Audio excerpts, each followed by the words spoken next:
It's that time again. It's Friday. I have both good and bad things to say at the very start of this stream, so I don't get hit with the Mr. Negativity comments. So to do the negative thing first, they accidentally made a mistake and they released the track an hour earlier than it should have been released. So it's going to be a little bit sweaty in qualifying in the races, just thrown out there. So we would have had an hour and a half to learn the track before qualifying instead of the usual 30 minutes, which is why this is starting a little bit earlier stage, just so you can see me trying to learn the track at the same time. But then good thing, I'm actually quite a big fan of this track so far. They seem to have upped the choppiness going into some of these corners to slow us down a little bit. The ruts, as you can see, they don't all follow the same perfect angle around the corner, which is one of my biggest kind of gripes and points of conversation that I had last week at Indiana, or Ironman, whichever one you want to refer to it as. So, kind of positive so far.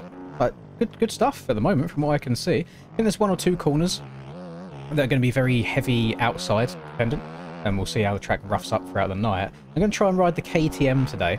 I rode it at the Redders, and my pace on it seemed okay. I'm just a little bit like twitchy on it.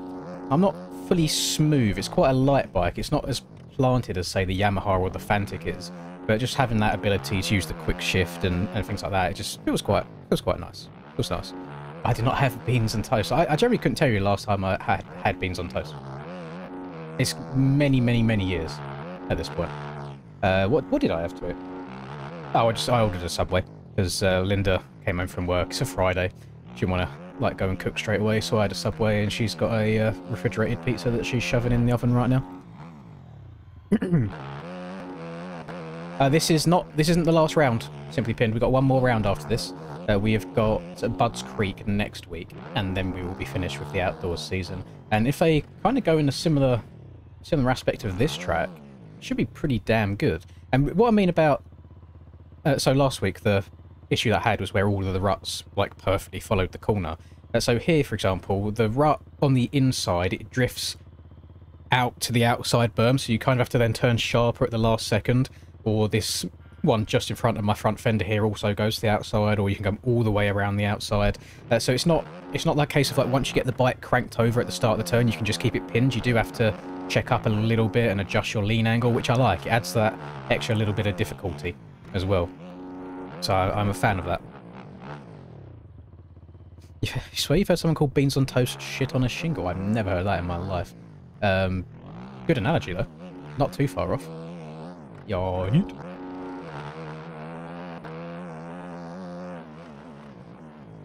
It's Creator. That sounds grim, teammate. Yeah, I've never had that before. Never had that. So yeah, we're gonna... Hopefully today goes quite well. I mean, I should probably touch wood when I say this. So pull your trousers down. Where was I going with that? That just got way too sexual, way too fast. Oh yeah, touch wood. We should probably not be getting as bad of a position as P14 in Moto 1 like we did last week on the Husky. So hopefully it goes a little bit different. Aiden says bored of the track already. I don't know if that's so much of a track issue as it is an issue with how our brains are wired to only have like 30 minutes worth of practice.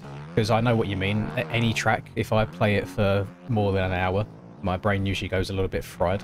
The only one that kind of battles that really is Krakenberg, but then that's because you're not doing multiple laps. It's just the one and done. But I know what you mean, Aiden. It can get a little bit boring sometimes, but it seems like it was an honest mistake. I believe Nico is away at Gamescom at the moment, so there might just been... where is Gamescom this year? I've not been up to date, but there might be like a slight time difference there, wherever it's at, so he might have just missed it off by an hour. It's not the end of the world, to be honest. I mean, the NA guys get 5 hours every week, so I'm sure that we can deal with having an hour and a half compared to the usual. It's in Belgium. France and Belgium, same time zone, isn't it? I think it is, anyway. Oh, don't know what happened there. Maybe they just, maybe the second the track went up on the shop, it didn't have, like, the password countdown. The only reason I found out was because I was scrolling through the aerial Discord, and I saw someone post a screenshot of the password, and I was like, oh shit, is it out? And I went and had a look, and it was fully there. I hadn't downloaded the track yet or anything, so I'm glad that people mentioned it, otherwise I would be having an hour's less practice than everybody else. My bike is, I'm on a KTM, at the moment. Legend. Yeah, it's just made to look like a Suzuki. Just get bored of seeing the KTM front fender all the time, because I've ridden the KTM for numerous years now, for the most part. On and off. It's not been an every round thing this year, at least. I've switched to the Yami for a bit. We tried out the Husky last round, which didn't go particularly well, I'll be honest. The issue that I find with the bikes right now is, I mean, you guys saw last week was a perfect example just how important good starts are on this. Because if you get a bad start and you're kind of stuck behind 25, 30 other people, it's so hard to work your way through quickly, and you get caught up in more crashes and you lose more time, which happened to me in Moto 1 last week. And then Moto 2, I was like top 3, but to be fair, my mistakes then was from my own fault, but the actual first half of the race was so much better. Now, the reason that the starts then become an issue is you saw out the gate, the Husky, like my reaction times and my initial jumps out the gate are really, really good. They always have been. I don't know why. I'd thought the reflexes would get worse in my old age, but my initial jump is great. But because the bikes aren't as fast as the Yamaha or the Fantic is, they gain on me on the second half of the start straight. So any of the distance I gained in the first half of the start straight is gone. So I basically, everyone just, I guess, piles into the first corner on top of me, essentially. So that's kind of why meta's become a thing, because you could even argue that the KTM is better in a road than the Yamaha is. Let's say it handles the road better, it doesn't get bucked around as much. But if you're at the back of the pack anyway, because you've got a bad start, because you're on the KTM instead of the Yamaha, I don't know, it's kind of, the pros outweigh the cons for different bikes, so I don't know. You want to do aerial, but you don't want to do bad at it. I don't know what to suggest there, to be honest. The only way you're going to get better is by doing it more. That's all I can suggest, just give it a go. Worst case scenario, you don't qualify. Best case scenario, you make it and you get to ride around and get some more practice under your belt, some more experience. And then if you do it again next week, you can then use this week as like the marker, the benchmark. Oh, that's... looks very easy to go off the side of the track there if you take that inside line. So I'm going to try my best to take the second one rather than the first one. And then in this corner here, I think inside's going to be the move, but the second and third ruts here also seem quite viable. The 250s might have to go around the outside to get the speed to get up and over that double. And I'm glad they've made that double difficult, because it seems like they was having to really stretch it out, IRL. So I'm happy they made that tricky. And then we've got some braking bumps in here that actually seem to slow us down, which is quite nice.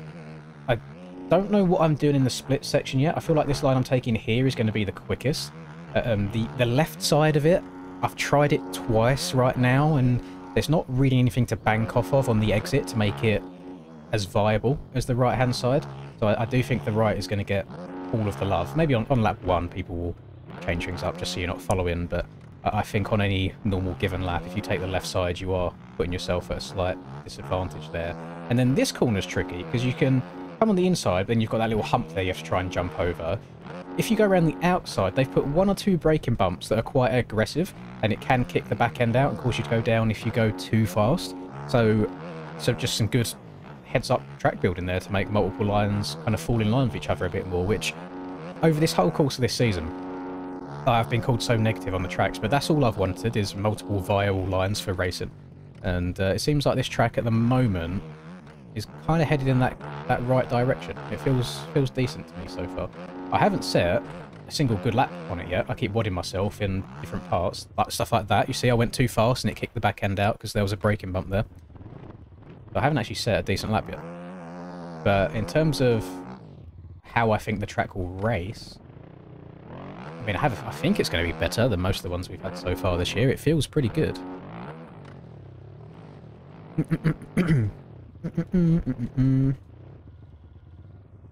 What's the nighttime track that's like greyish? Huh? What do you mean? They put the amateur track in it. It's over here somewhere, isn't it, Ira? I don't think they would have, unless I'm completely misunderstanding what you commented.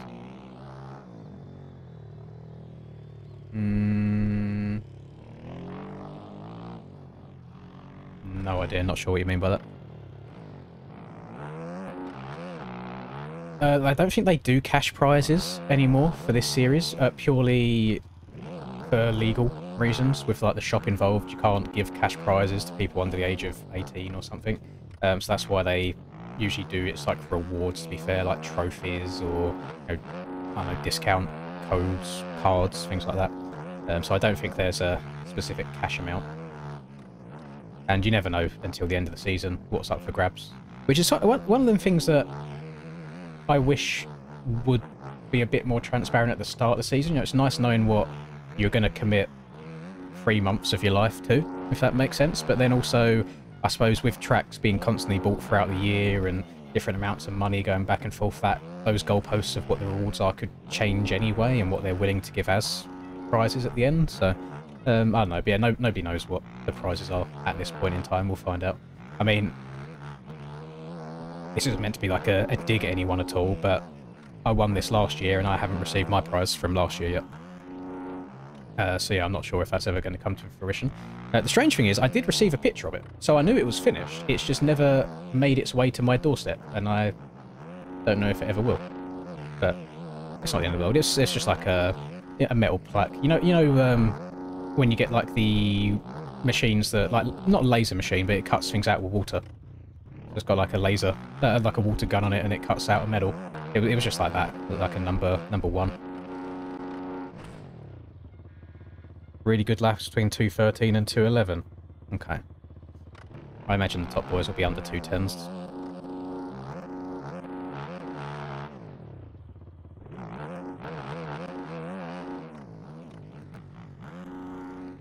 To be fair, Jake, if it's FXR related, your best bet is probably to reach out to Dan, because he's so good at making things like that happen.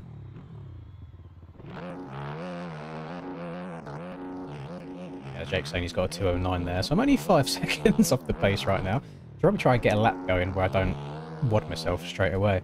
Still don't know what the fastest lines around here are. Like down here at the bottom of Screw You, I want to go there and then get a better slingshot for the hill. Try my best not to lean back too far and loop my Larry out going up it. Hello, Dilseys.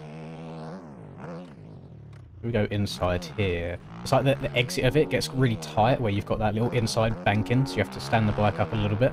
I might try the second rut over to see if that makes my life any easier. You might lose like a 10th or so from not going the tightest around the corner possible, but if it's more consistent for me, that's kind of where my brain tends to go to. I like consistency over speed a lot of the time.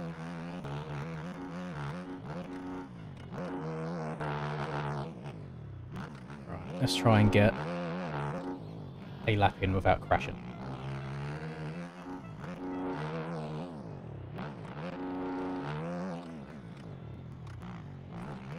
I also don't know if inside or outside here is quicker. You should get a good slingshot around the outside. I also quite like middle rut here, and I don't know how popular that's going to be. But we'll see. That's what I mean, where it feels like there might be multiple viable lines, because I can't tell right now what the fastest line is straight away.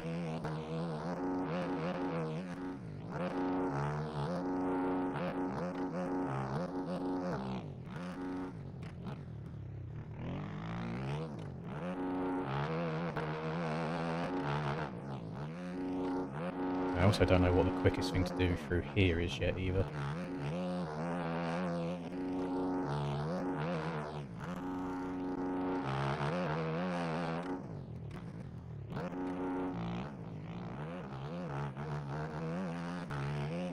Thought I was going to go down there, I was caught right on top of that.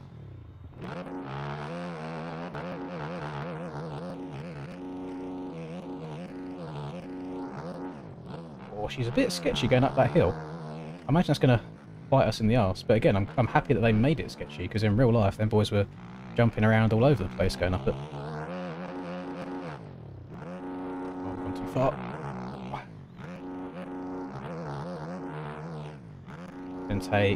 Gonna try the middle right here. See how she goes. That was actually alright. It's a little bit more. There's a little bit of chop on the exit there that makes it. It kind of robs you of your speed before you hit the double, so maybe inside actually is just better.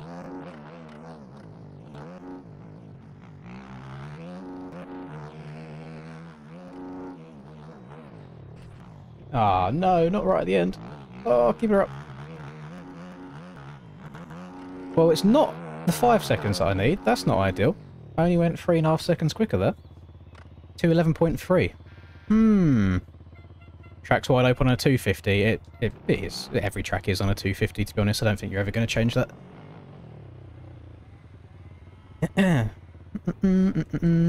That is true. Whole shot hunter, yes.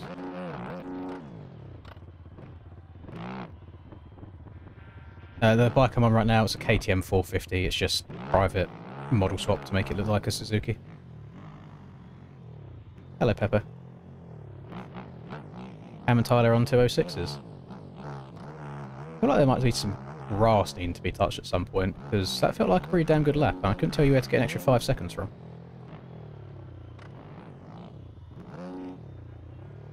Set a little track marker here. We'll try and do some back-to-back laps. Let's take some... How much fuel do I have? I mean, fuel isn't going to make 5 seconds worth of difference, to be fair.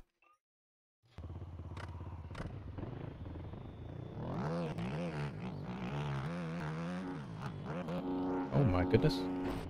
Okay, we'll get that going again.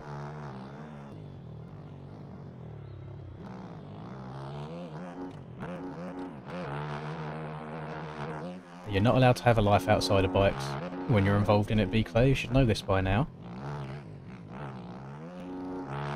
Right, hungover on a Friday? What were we doing last night? Usually it's tomorrow that you should be hungover for.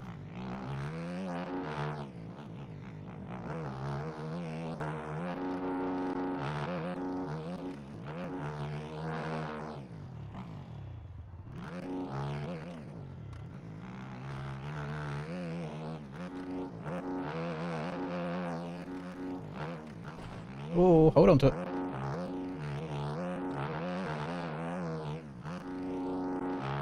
Trying to see if there's any kind of dummy off the edge of the track lines.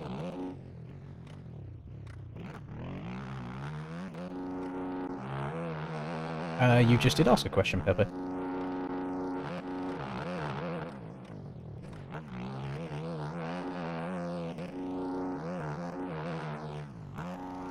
This isn't a dig at you directly, Pepe, but it's always been one that it's always confused me, is when people say, can they ask a question? I say, well, first of all, you just have. But secondly, why don't you just ask the question and see if it gets a response anyway? It feels like a weird little extra step in the middle there. Yo. Oh, God. So I'll show you always my setups when I'm allowed to show the setups.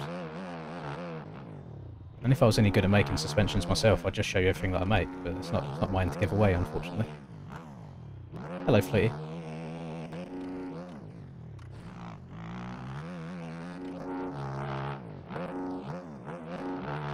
Yeah, I couldn't tell you where to gain an entire 5 seconds around here, I'll be honest. So like something outside here I can rail. No, that seems pretty reserved.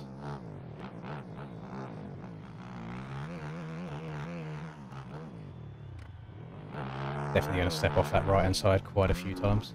I mean, it's 1.3 seconds quicker in that last sector alone. Oh god, so that'll put me into the high 209s. That'd be an extra 3 seconds that I need.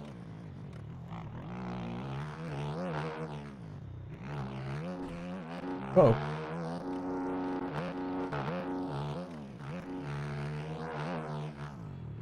Bike doesn't feel too planted right now. It's skipping around a little bit on these braking bumps. Oh, and the front end's trying to go on me.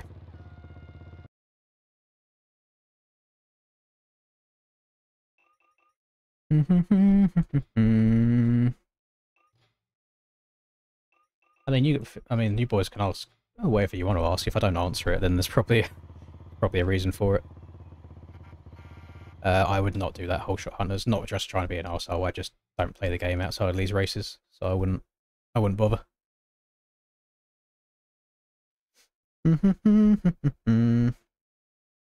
I lean back a little bit on braking bumps, but I try not to lean too far. Yeah, it's like you said, like if you lean too far, if you're turning at all, it feels like you can start skating around.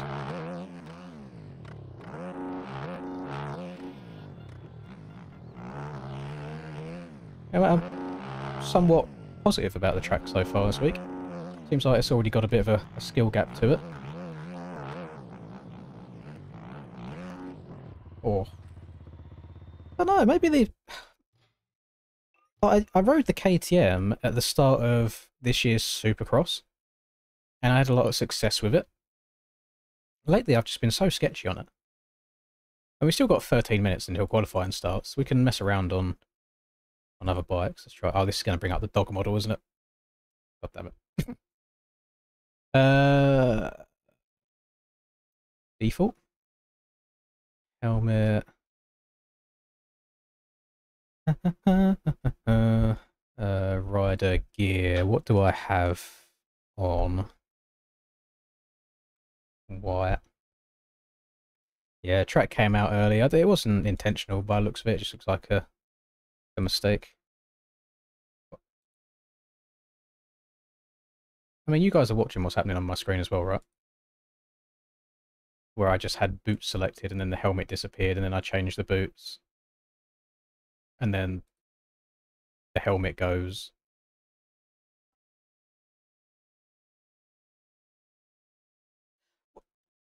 What's going on with this game sometimes? Hang on, let me close and reopen it. No hard point. Maybe after if you're still about, Cam. If you're still awake when the racing's done. It's usually finished by like 10:30, 11.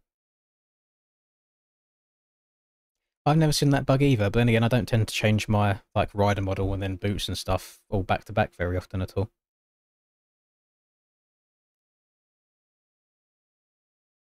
Hmm. I mean, we could go full cringe.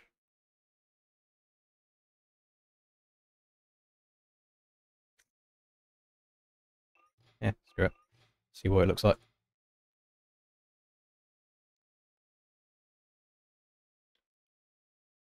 Hello, Austin. Welcome back again. Otis is on break right now.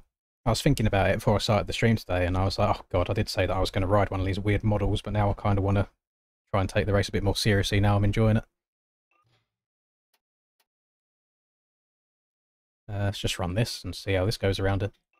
And shift out back on. I mean, the arms are a little bit scuffed. Jesus Christ.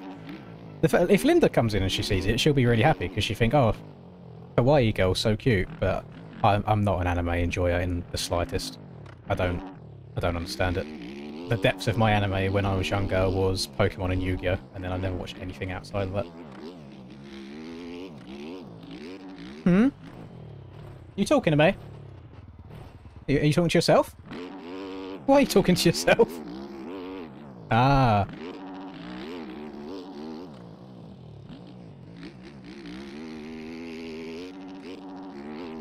Give the Yami a go. No, I'm not leading points. I'm over 100 points back. I'm in 4th at the moment. Bit of a lonely 4th. I've got like 50 points on Steiner, who's in 5th. So as long as I don't basically any DNFs or anything like that these last 2 rounds, I think my 4th should be fairly locked in. So this is meant to be a setup that Rax uses, but anytime I use it, when I'm coming into corners that are particularly bumpy, it always feels like the back end kicks at the last second. I don't know if I like it particularly.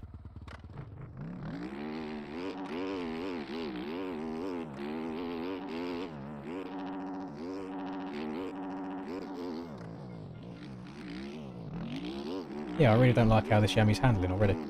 Yeah, I mean, just straight away you can just feel if something feels right for you or not. This does not.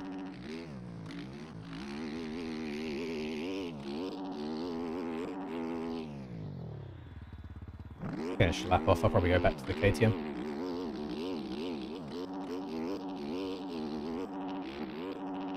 Yeah, we won't even finish the lap off. No need. We'll get off that. I can tell you straight away that I won't go any better on it.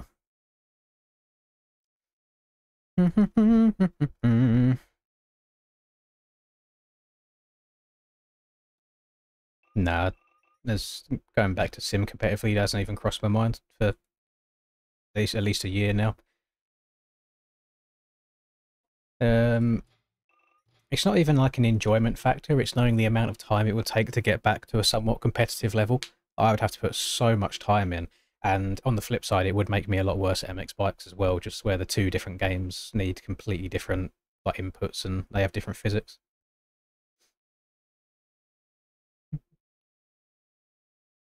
I left you undelivered. I did read it, obviously, and I just didn't reply to it because it was that same night that I read it.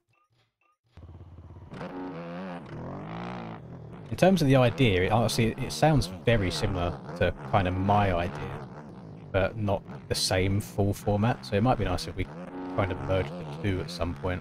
But then, like you said, it's getting the right people, like the hosts, and getting all the servers up, or having enough servers to make it work, and doing the advertising. There's a lot that goes into it. I think it's probably something that we can look into in the off-season, I reckon, once all of the SMX and the outdoor stuff's done.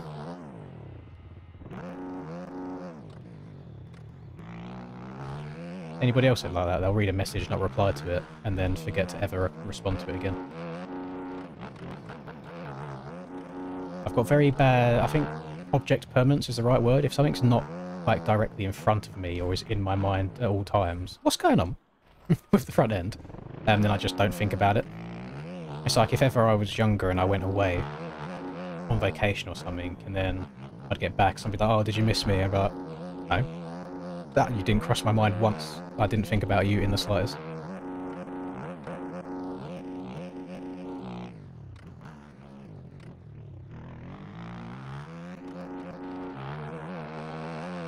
Got quali up. What's the time? That's alright. We've still got 7 minutes until the qualifying actually begins.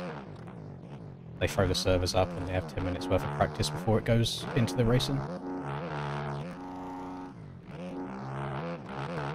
I'm not sure if inside or outside here is quicker right now, because the outside's not as built up as it's been in previous years, so it's actually quite tricky to follow. So I'm thinking the inside might be more viable because of that.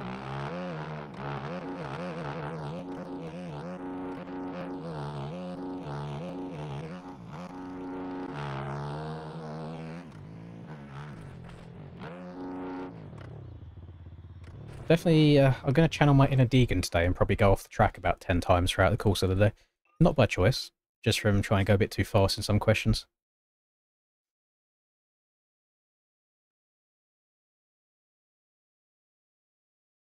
Out of sight, out of mind is a good way of wording it. Yeah, I just don't think about things if they're not like right there in front of me. Usually in like B or C. Oh, look at that. First try. We guessed the right one. Hello, Chase.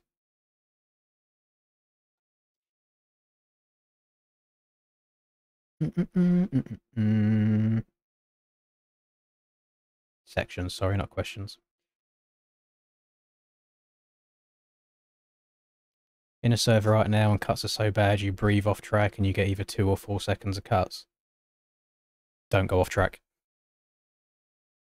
Problem solved. No, I like people being punished for trying to find the smooth lines off the side of the track.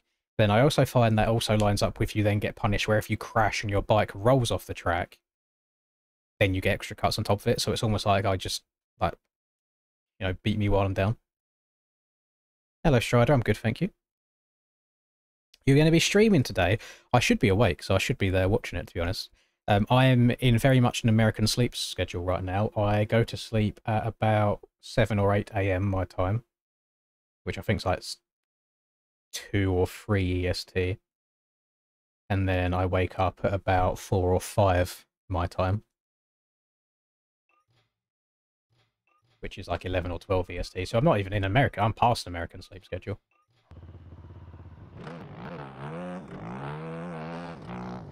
I was basically, because I'm autistic as fuck, the new Call of Duty comes out November 14th, I think was the date. And I want to get both 1 million zombies kills for a calling card by then, and I also want to get to level 1000 to max it all out by then. So the last, like, 4 days, I've been grinding just COD and zombies all night long, like slamming double XP tokens just trying to get through it as much as possible. And right now, I'm up to 820,000 zombies killed, and I am up to level 890. So we still got a ways to go, but I work it out as like, oh, okay, so now I need to get about 3,700 zombies per day for the next 82 days until November the 14th. And then I also need to go up like 1.4 levels per day to get to level 1,000 by then, and that's just kind of the way my brain works. Pro-am people are running 213s on a 250. How does... So they probably won't be in Pro-am then? Or you mean people that are usually qualified for Pro-am are running those sorts of lap times now? Because Pro-am happens at exactly the same time as Pros, doesn't it? It's just like when qualifying's done, they split them off and then the races go on at the same time.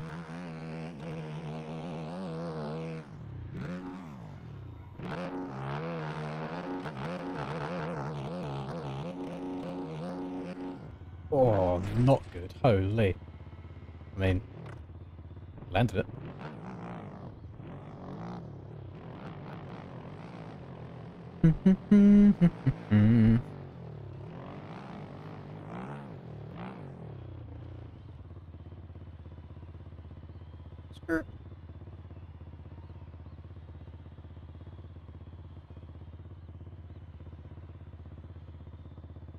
It's like last year's track. I have no recollection of last year's track in the slightest, I'll be honest with you. I know that each week a lot of people just ride the previous year's track to get it in their brain. I've not done that once this year, other than Parlour. I've just been rocking up on the day and riding what we get. So it probably would have helped me quite a lot to do so, but I don't know. I think it goes back to like what Aidan was saying earlier about getting bored of the track, and it's like, because the tracks are quite similar, I think I'd be so over it by the time the racing starts. It might make me worse in the races.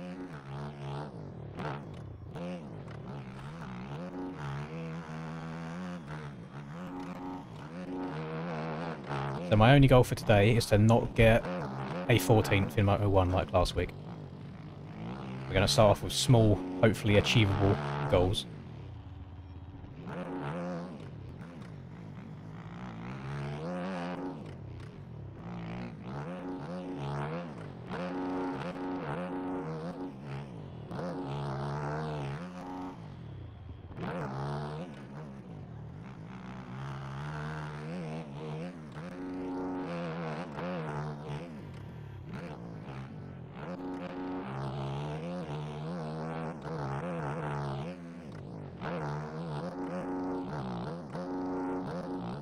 Oh, that was quite nice. I hadn't got into that rhythm before.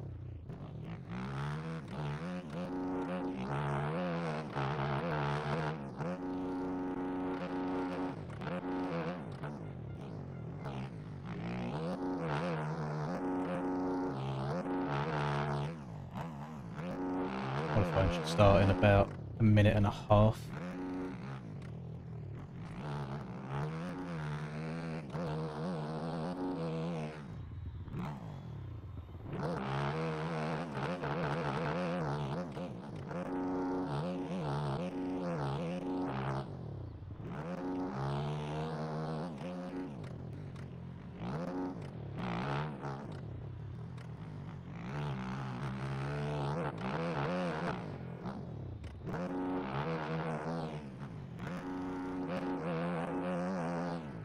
Bad feeling on that turn-in tabletop right there at the top of Screw You.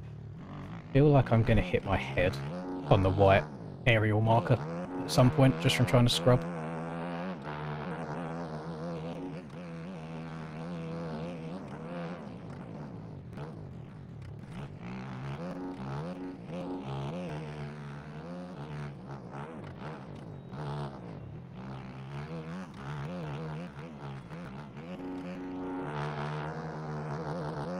Even that was only a 2:11. I don't understand where I meant to gain 5 seconds on that lap time, I'll be honest. Oh. I think my stream just pooed itself for a second. Hang on, are we still connected? Yeah, no, still up. Yeah, sorry if that cut out while I was talking. I was saying like that felt like a... Now my frames have gone. That felt like a good lap. I don't understand where I'm meant to gain an extra 4 to 5 seconds. Like, is there anywhere that's got like glaringly obvious that you boys saw there? Because that's quite an insane amount of time to gain. I know that's going to be over the course of an entire lap, but damn. 2:15 will probably be like right on the verge, to be honest. I don't know if that'll get you in Pro or Pro-Am. Seems like a bit of a cut-off time.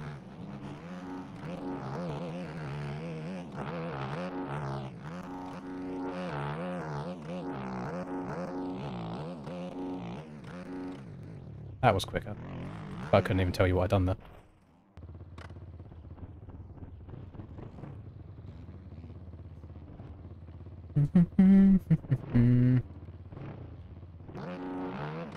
I have to run that lap time again now anyway, because I wasn't even qualifying yet.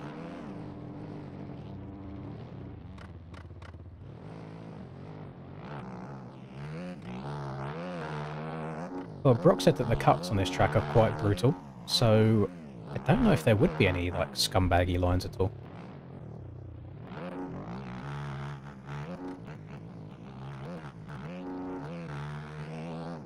I have no idea what cut-off time is going to be, gamers. You literally, in the next 30 minutes, you'll have that information yourself anyway. There's no point guessing what a time will be. All you need to do is run the best lap that you can possibly run, and then if it was quick enough, you make it. If it wasn't, you don't make it. It's probably the best way of looking at it, because otherwise if you have a certain time in mind, then you might only want to get to that point, and it still might not be quick enough. So you just go the best that you can go.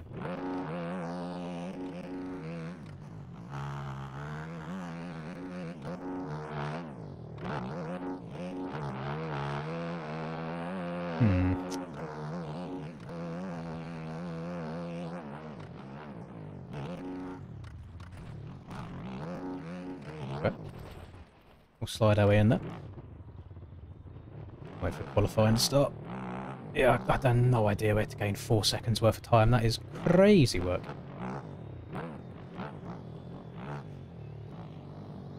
Can we get an UNC class for aerial in the same way that was an UNC class at the Retters, so just over 25s only? Because then I might have somewhat of a chance of ever winning a race again.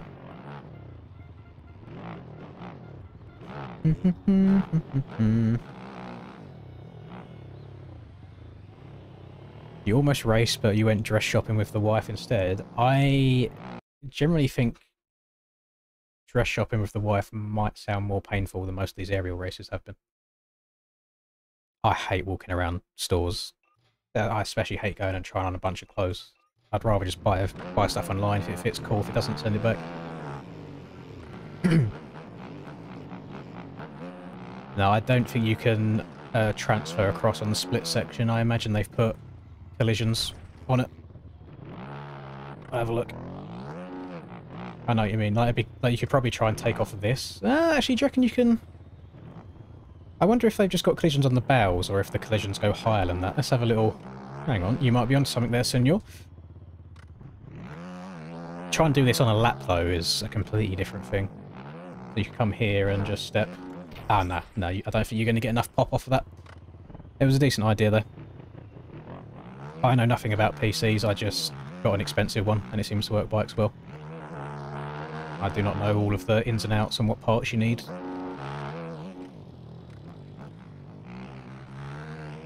I mean, on the Steam page for it, it has recommended specs for it, but I'm guessing that's for, like, a base game, not with all the extra stuff added in.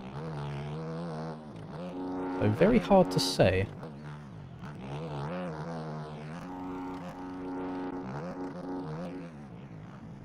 I'm aware this isn't a very good lap already, but there's no point resetting after just a minute. We may as well follow it around.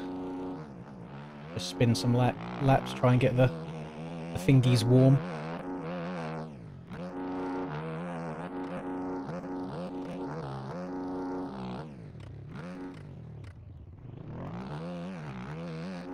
I'm even wondering if going inside there is any good. Maybe I should just try railing the outside. That's a very low line. I wonder if that's cuts or if that counts.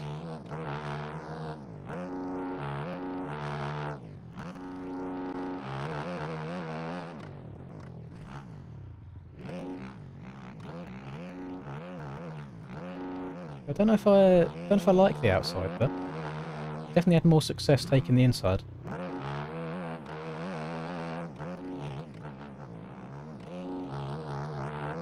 I wonder if there's any different line up to the top of here.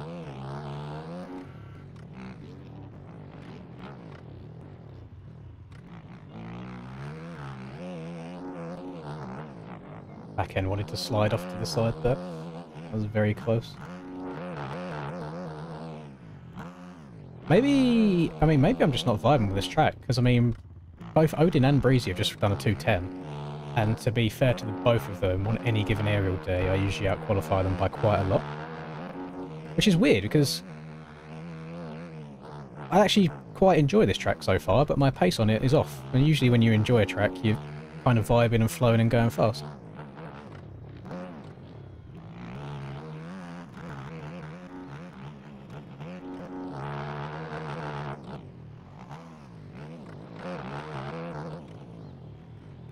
Oh, not a good start, is it? Uh-oh.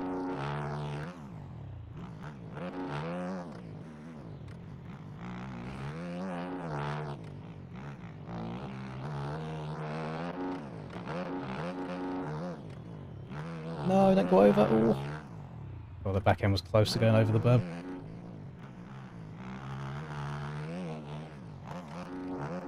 Do my best Reaper Dock impression there. A little wheelie scrub.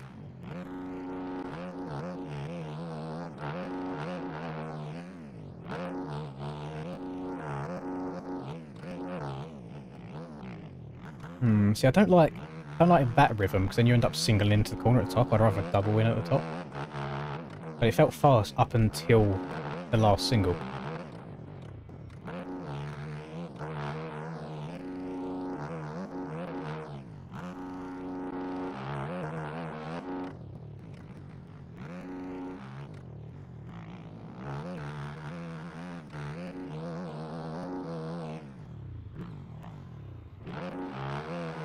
It's going to be techie. Trying to ride across all the bumps and ruts.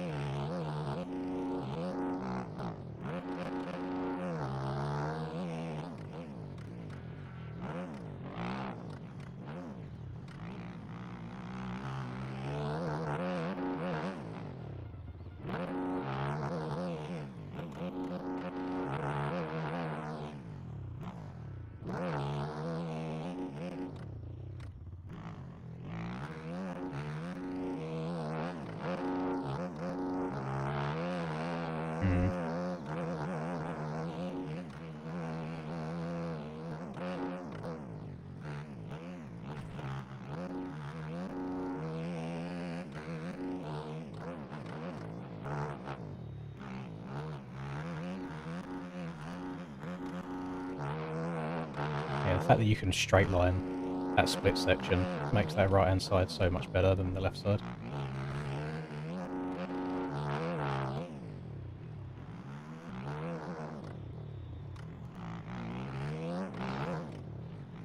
That was a two-stroke I just heard there.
I have a feeling this lap isn't going to count anyway because I went off the track a tiny bit at the start of the lap. After the first table down the hill. It was a shame because I didn't gain time from doing it. And I'm up on the whole lap. Oh no, it did count. Nice, that was very, very lucky then. What's that? 209.3. So I'm still 2, maybe 3 seconds off of what I need from the top boys. That felt like a much better lap. I flowed more in that lap. Didn't get hung up in the corners as much. Just kind of entered the rut where it started, followed it round fast. That was quite nice there. Whoa! Easter Bunny! What's going on? That's crazy work from him. But, well, that was an okay lap. That weren't terrible. Now, I'm qualifying in front of people that I feel like I should be qualifying against now. And that, like, people are probably going to take me saying that as me being, like, big-headed or having an ego. But it's like, if you ride in real life and you're in, like, any sort of championship, you haven't got to be a pro level. Like, any sort of championship that you're into, you race against the same people every single week. You know roughly where you stack up against them. So if you have an off week where you're not doing too well and somebody beats you that usually doesn't, like, you know that you're off, if that makes sense. You're off pace. That's how I felt there with, like, Odin and Breezy having a better qualifying time. Me and Isaac are tied to the 1,000th. No, we're not. It's 0.001.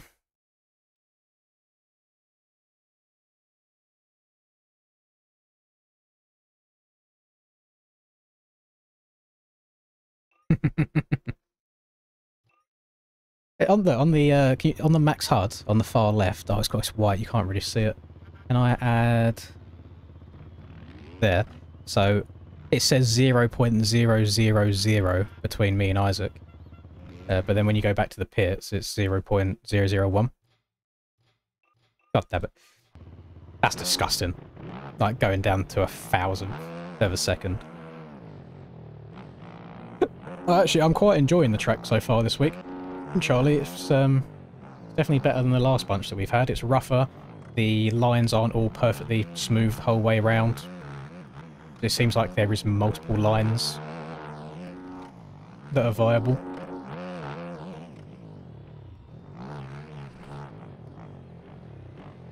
I mean,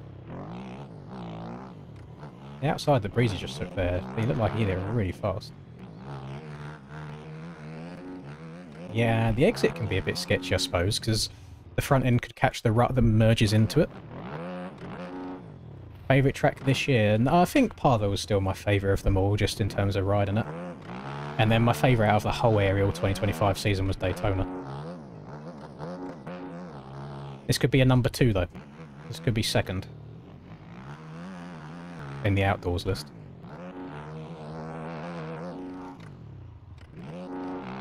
That's a pretty disgusting little pre-jump there.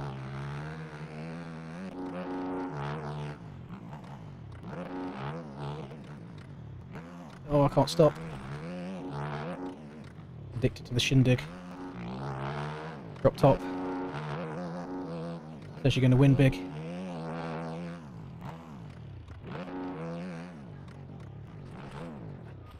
Try crossing over the rut too late. See, now I'm going to be in pain because I've had the one lap that felt like smooth but fast, and now I have to try and send it a bit more to beat that time, which is just going to lead to all kinds of sketchiness.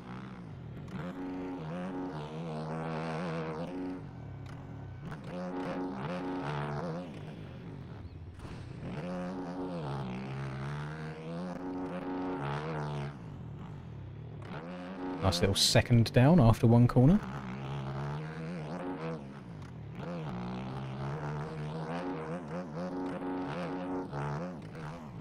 Oh my Christ.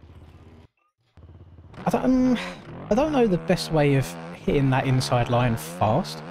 Because you basically have to have all of your turning done before you hit it. Otherwise the back end will come around like I did there. I don't know if you can swing far enough wide and then back across last second to hit it in a straight line.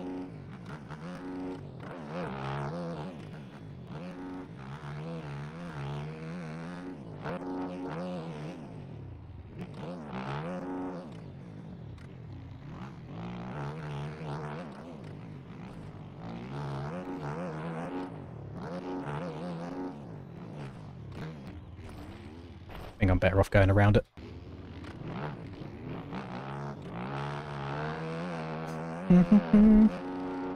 Favourite aerial track ever? I've got no idea.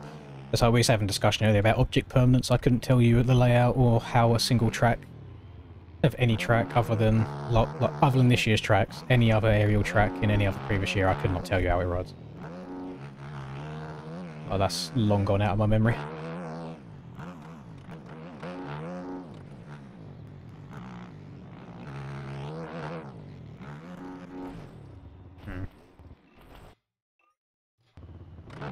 I'm not hating the outside there on the right. Seems a bit easier than trying to slow down and get the inside done. I like this year's high point. Can't even think of what high point was like.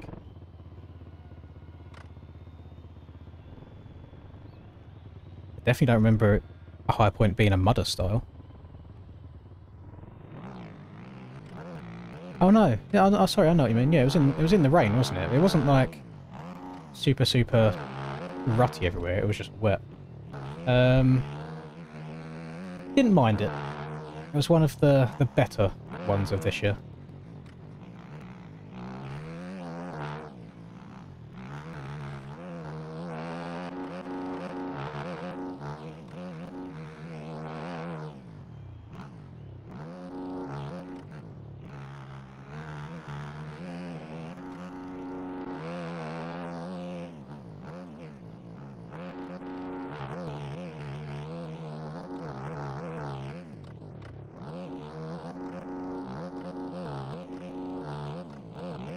Oh, that's slow. Lost all of my half a second advantage that I had there. And bike's gone. Whoa. It's gone faster as well. So there's half a second at least in there. Again. Trying to get that rhythm up the uphill rollers seems really tricky to do.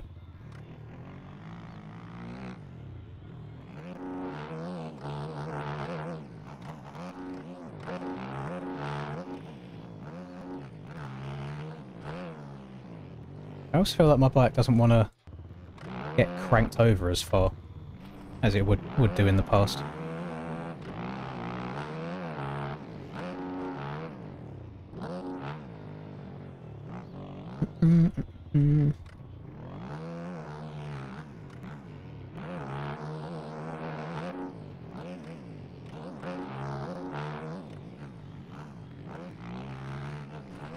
And again, just getting it over. 2058 by Cam. Yeah, sounds about right.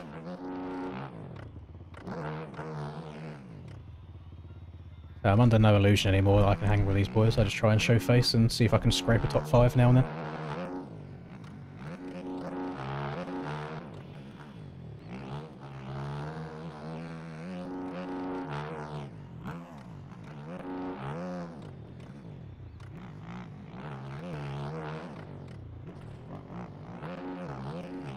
Just every single corner so far, like since I've run that one lap, every corner I've got halfway round it and I've fallen out of the rut where it doesn't feel like the bike is leaning over far enough. And again, another one there. Is that like five or so corners in a row at the start of that lap? Where it started off okay and then it felt like I just fell out?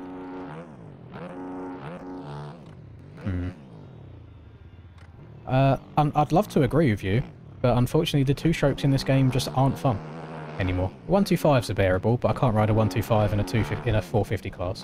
The 252 strokes are very unenjoyable to me. Mostly just the sound of them as well. The KTM and the Husky are really the only viable ones. The Yamaha, the Fantic sound like absolute shit. Basically since the last OEM update, I have no idea if they ever plan on fixing that, but I can't listen to it. It generally hurts my ears after about 10 seconds.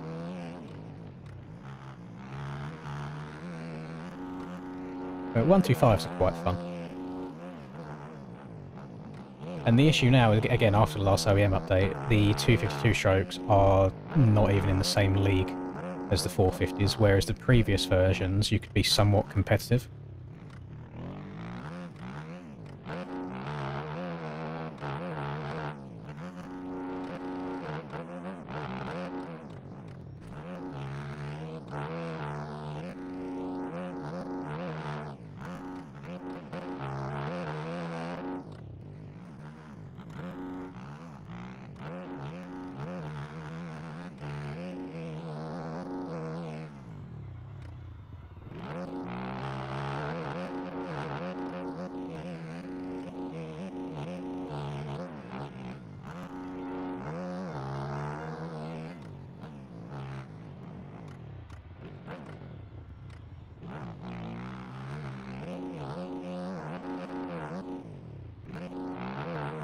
outside of the bottom of screw U is worth about half a second by the looks of the time in there.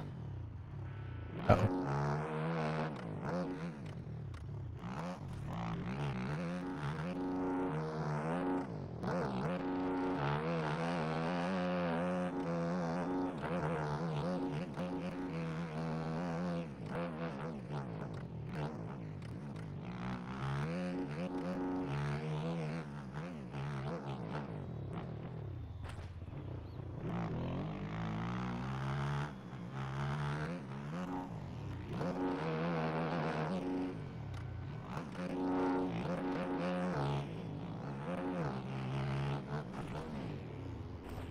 Want to go?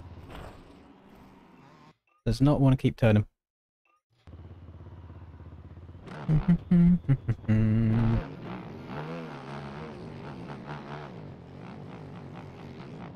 Yeah, it seems to be a bit of a tricky one. Well, it's like last year's Washougal. I won a moto on it. I don't think you could do that anymore. Like the 252 strokes are, I don't know what they. I'm guessing it's just with the traction changes. They're just arse. They're just arse now. At least in the past, once you got up to speed, you kind of keep it there. But now with how slippery the tyres are, once you lose that speed, you just can't really get it back again. No, I don't think it's a. I don't think it's a controller issue again. It doesn't feel like it's standing itself upright like Thunder Valley was. It's just like the lean angle stops being enough. It doesn't feel like it's going back upright.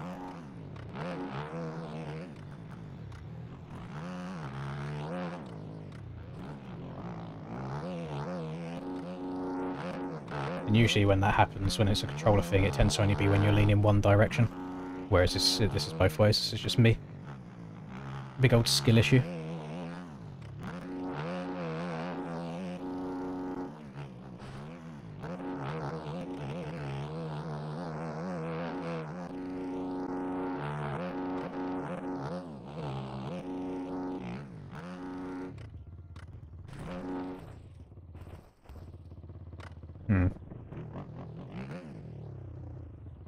I can only guess that the ruts aren't as cupped out as they usually are. When by cupped out, I mean they're not. So they feel a bit more like a diagonal line right now instead of like cupped, if that makes sense. And maybe that's why I feel like the tyres are falling out of it a bit more. What's the outside like up here? I haven't tried the outside once yet.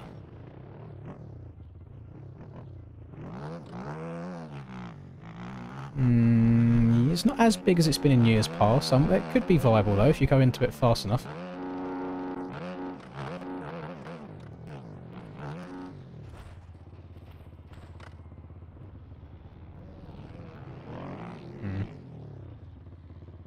Invest in a proper controller. I have a PlayStation 4 controller. It's not some weird knockoff one.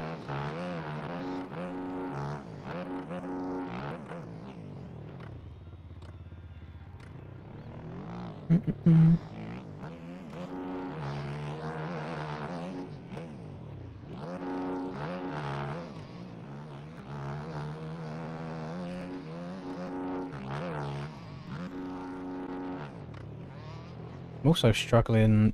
So that roller after you hit the right after the finish, struggling to get the bike back to like a full upright position from scrubbing it. Which is why then I get the fishtail, the sketchiness.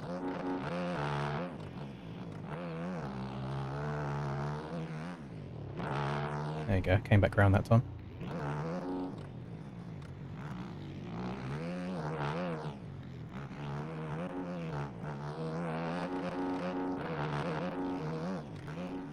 No, I didn't turn fast enough. Oh, I got all these distractions. I got bikes in front of me. I got roofs going up in my face. I need like one of the eye trackers, so you can see what I'm looking at. The amount of times I just start looking at other things other than where I'm meant to be going, it's crazy.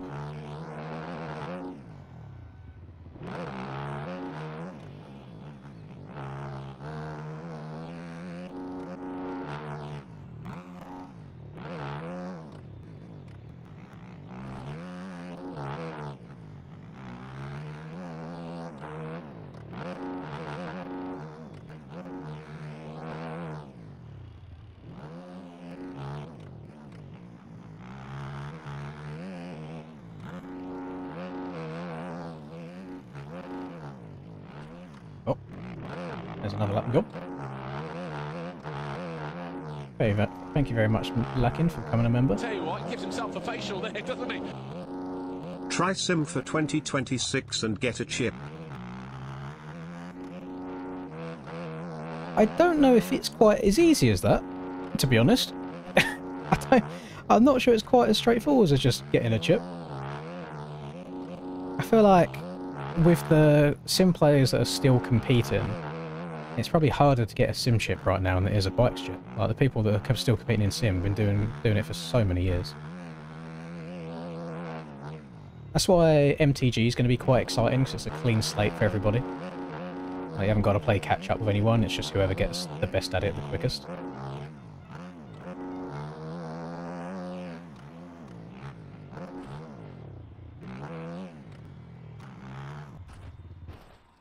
I'm having trouble sticking in a rut here, I'll be honest. I'm sliding all over the place.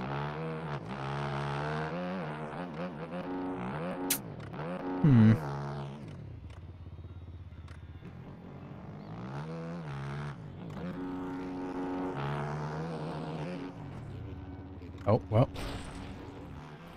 Don't want to start a lap like that, do you? Look how close. So if you can see that on the left-hand side, in fifth place is 1.2 seconds behind. And then it's 1.3, 1.6, 1.6. Like, everyone's so close together. Yes. Yes, Theo. I don't know why you think it wouldn't get you in.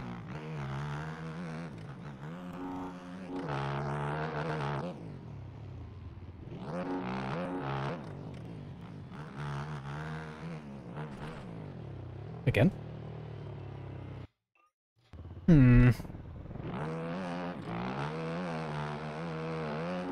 I'm not riding a two-stroke today.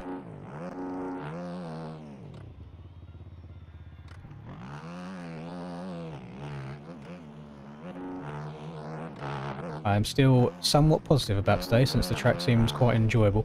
I do not want to go and ruin it by riding a two-stroke.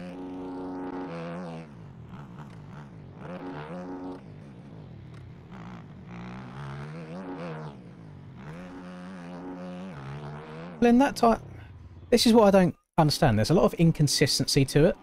So I've been having an issue of going over the ruts the whole time.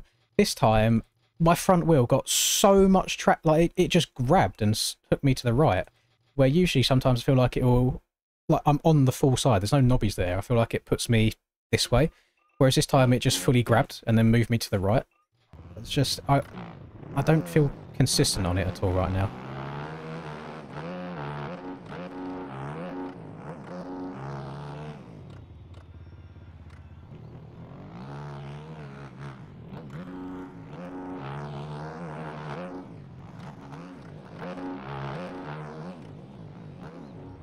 Up. Yep.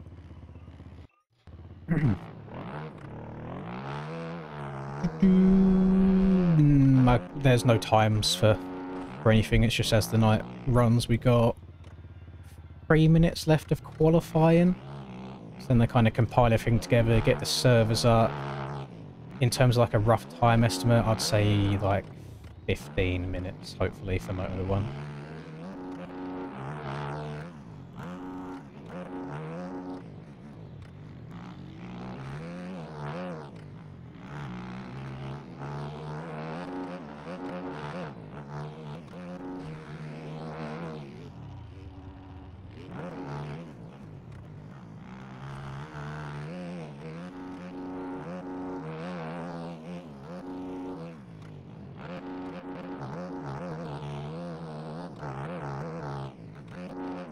Ah!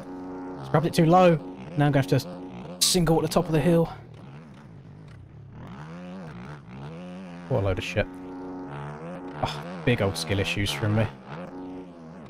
It's the only... So one thing that I do have a slight negative of this is...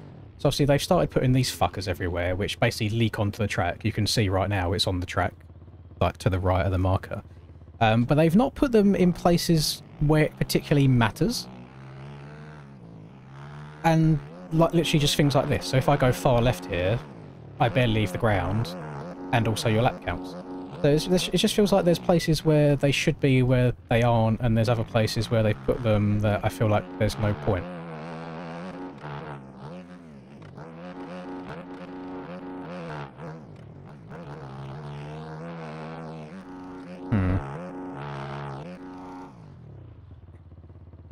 but I do not remember ever saying that I would use a Suzuki today.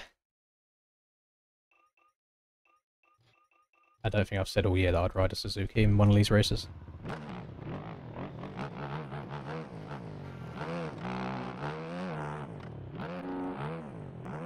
Oh yes, no, sorry, Washugal I did. That's what I mean about object permanence again. That was like, what, a month and a half ago with the brakes that we had in.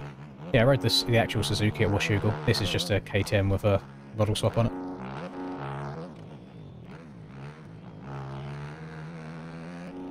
That was a long time ago.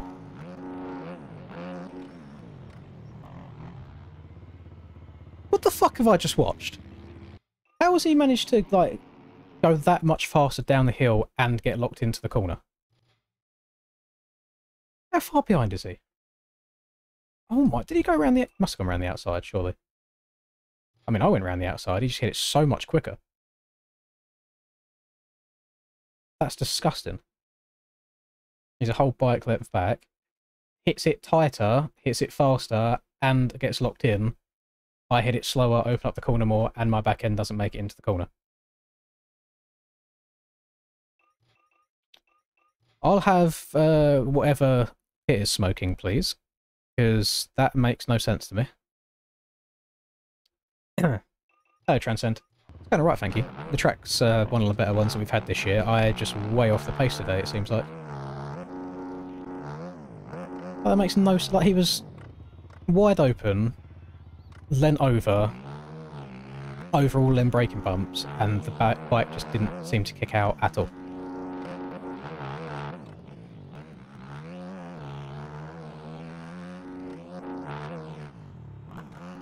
I didn't even shut off, just like absolutely pinned into it. This now faster might be better. Then if I try and go faster, I fall out of the ruts like that. And like that.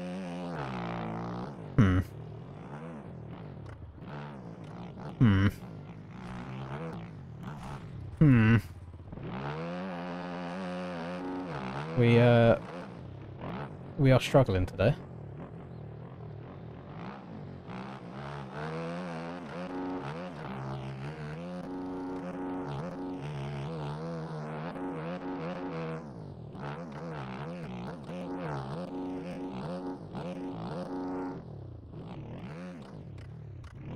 That's quite sexy. Little tyre tap to the top.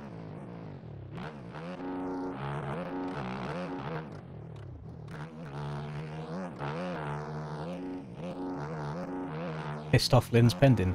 I only really I'm getting pissed off at myself more than anything. So the track's quite a good track this week, so no complaints in that regards. I'm more annoyed that I can't like hang in the way that I used to be able to.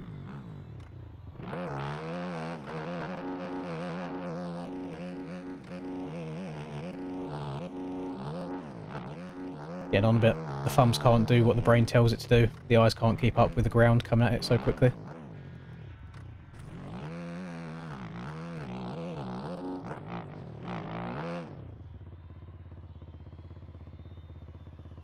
Seems like a KTM problem. He's on a KTM as well. Like, he's also on the KTM. And he had it pinned.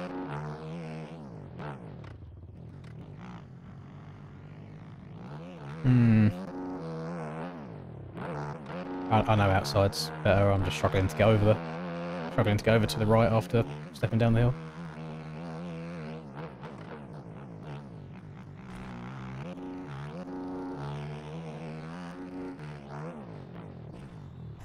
Honk. Oh, this is, I mean, like Aidan said earlier, this is also a downside of the track coming out early, is I now feel like I've played it for hours when it's been... Oh, actually, no, it's been like 2 hours now, I guess, now time qualifying's done. So it's almost like I'm over it at this point. I have such a short attention span.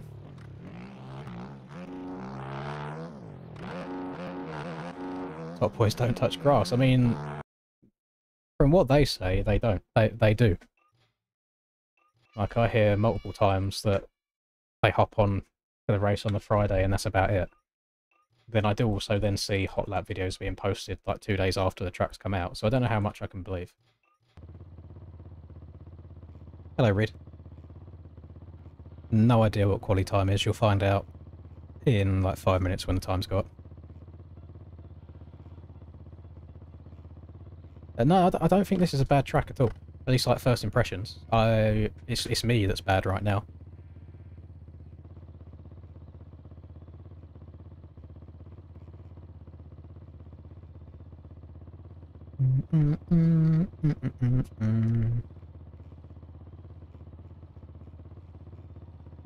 I went. I don't know what my exact 209 was, but I went about half a second up in the first sector multiple times. I just couldn't see the end of the lap through.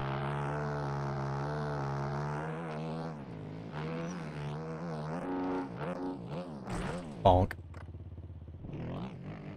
Not even Tomac, because at least Tomac can ride around in a P3 every now and then. I can't even get that.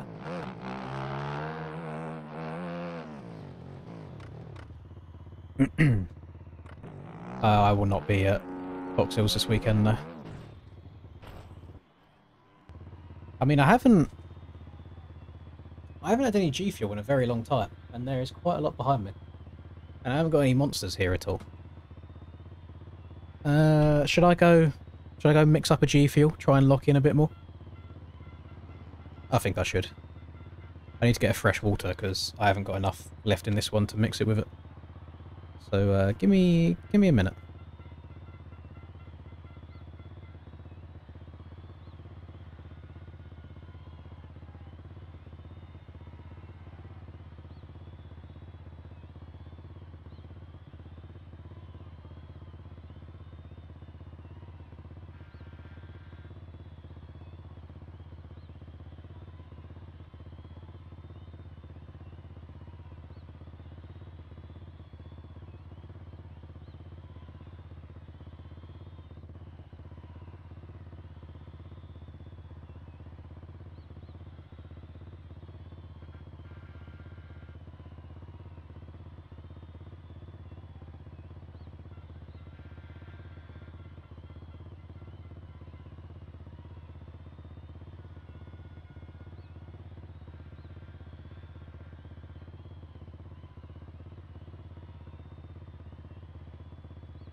It's alright, you didn't hear me insult you, Brock, it's okay. Oh, my legs are shaking so much walking down the stairs.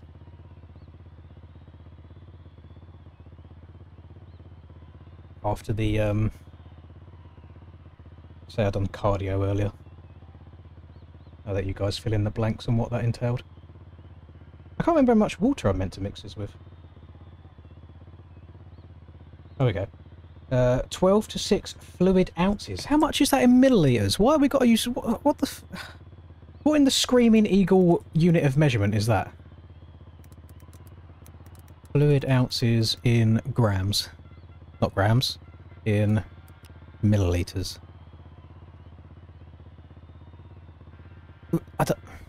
How much is 12 ounces in millilitres is 354. So if there's 500 in this...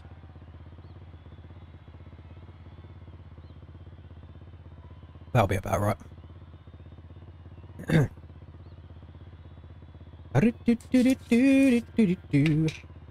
I have not had this in a while. This is the best one as well, old hype sauce. Oh, lovely. We'll do a full scoop just so we can be extra locked in.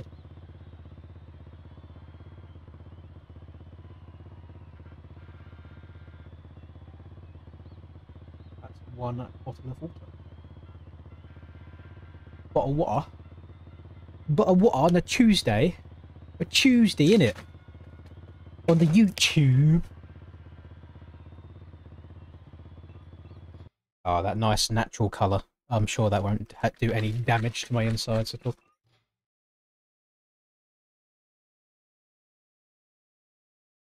Do 5 more scoops. think I'll be shitting myself halfway through. Bum bum bum bum bum bum bum bum bum bum bum bum bum, Mr. Sandman, bring me a dream, bum bum bum bum.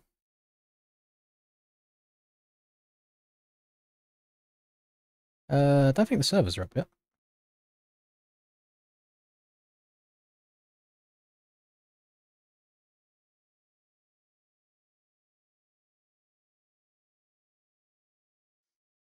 Oh, apparently quality times are up. So let's take a guess. I think I'm going to be like 14th in quality. And we'll bring it over here so we can see it together. So you know I haven't scumbagged it. 9th! I mean, it's top 10. It's top 10, you can't hate on that. If any of you can point out where to gain 4 seconds, then please do so. And give me an exact analysis on YouTube. Just let me know every line. Hmm.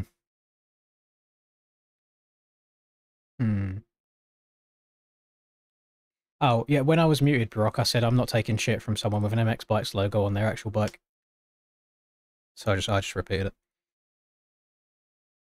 Crazy work from you.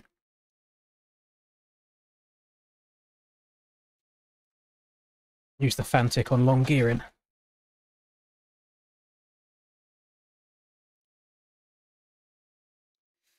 Zero lean help is banned because from Paboso's mouth directly, this is not from aerial admins or anything, it was never meant to be used with controllers. It's meant for actual like bike simulation rigs where you hop on it and you lean side to side, because it removes the weight of the bike in game, because then you've got the weight on the bike you're riding IRL.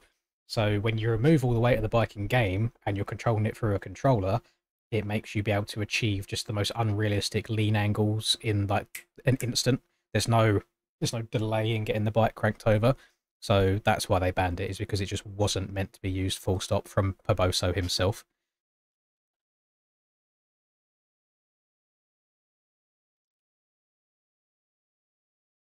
Paboso, give me those extra 4 seconds. Paboso, give me them 4 seconds. I wish it would.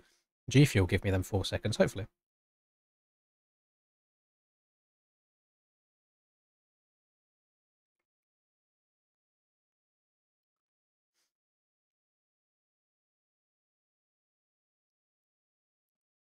Oh yeah, should we see how many 250 riders qualified faster than me?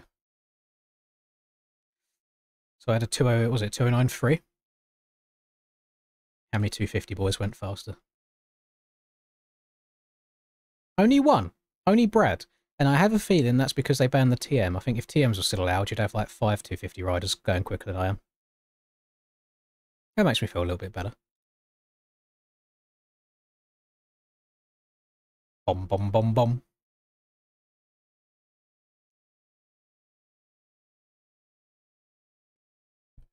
Mr. Sandman, bring me a dream. Bum, bum, bum, bum.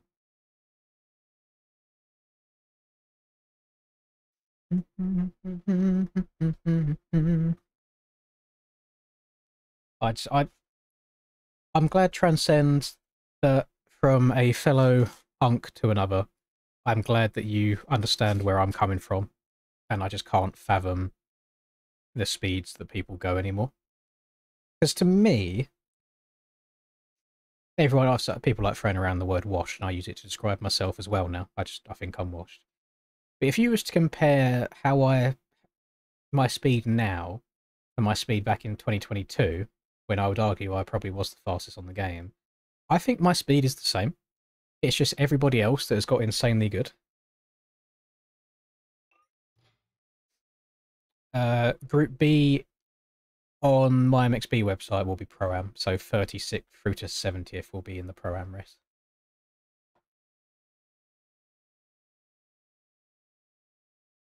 And then I suppose as well, let's do a little bit of old MX Bikes history real quick. Bring this over here.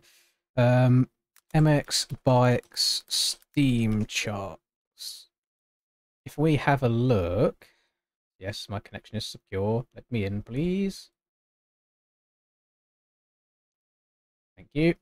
So when I was dookie on everybody, there was less than 2,000 people at any given time. And now I'm getting dookied on.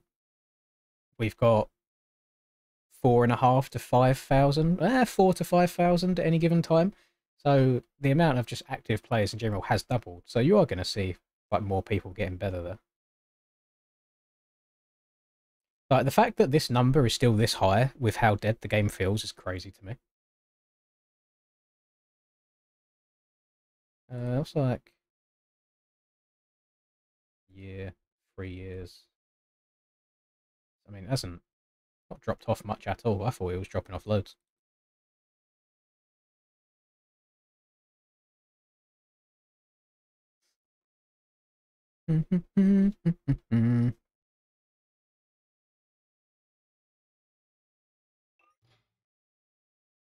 I'm cracked for like a lap at a time, and then I crash, whereas the rest of these guys have figured out how to be cracked for the entire 30 minutes plus 2 laps. Supercross starts in January of each year.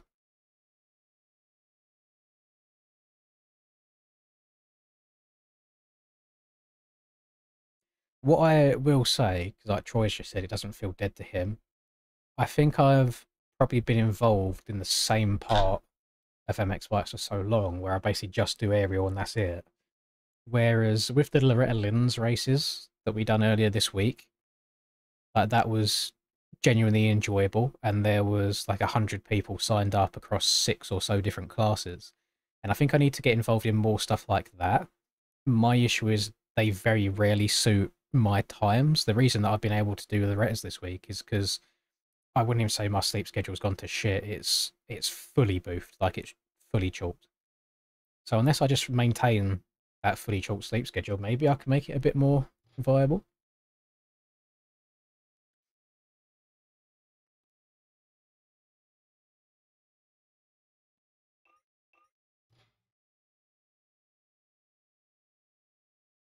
They do quite a lot of random series.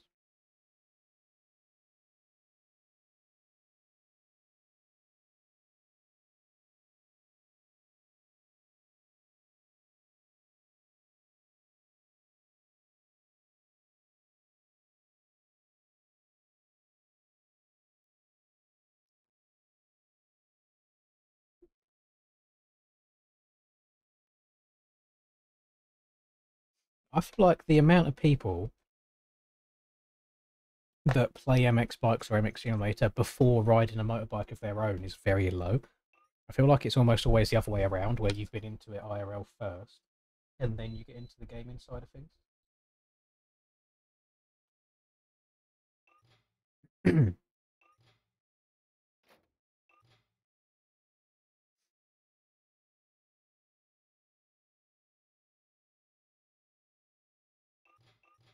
Yeah, I mean, in terms of my time zone right now, I'm literally going to sleep at 7 or 8 a.m. and waking up at 4 or 5 p.m. Which, I mean, for my job, isn't a bad thing anyway.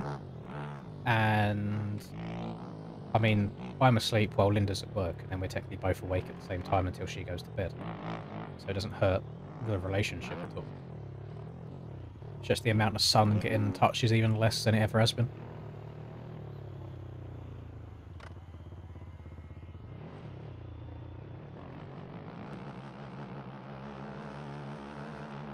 D37, so close yet so far.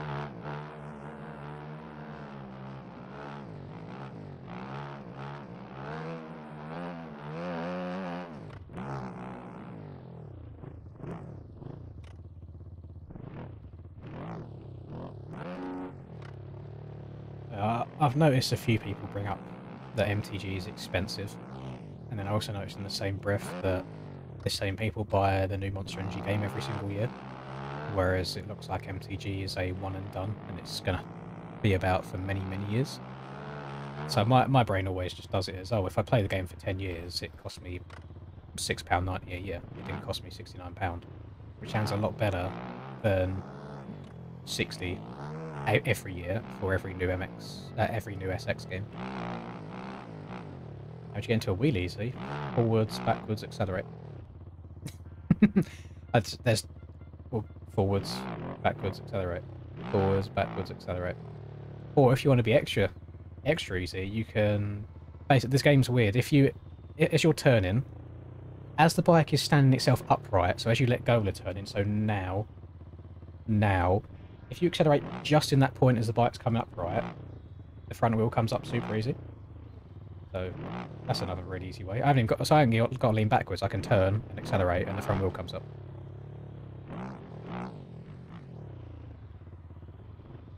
Which is why you'll find in some Supercross tracks, if there's a corner and then a roller, you'll find people will like hit the berm, and then they'll pick the front wheel up as they're exiting the corner to then kind of scrub that roller.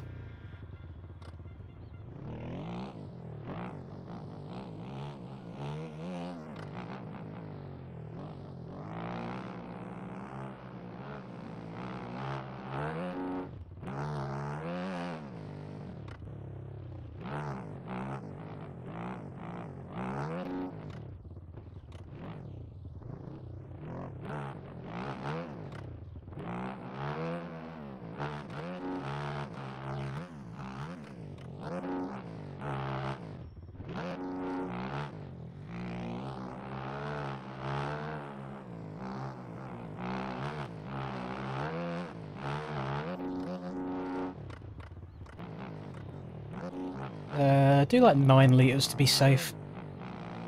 I've gone for 8.5 in this because it's not as wide open as some of the other ones have been.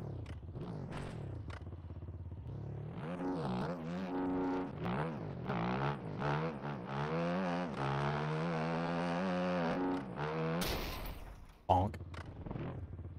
Not gonna lie, might have scared me just a little bit.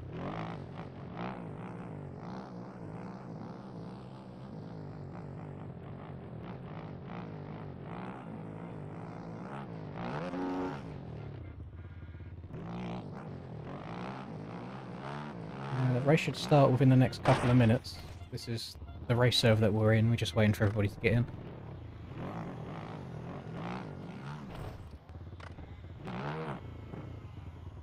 Probably the most colour I've seen in a lobby for a while.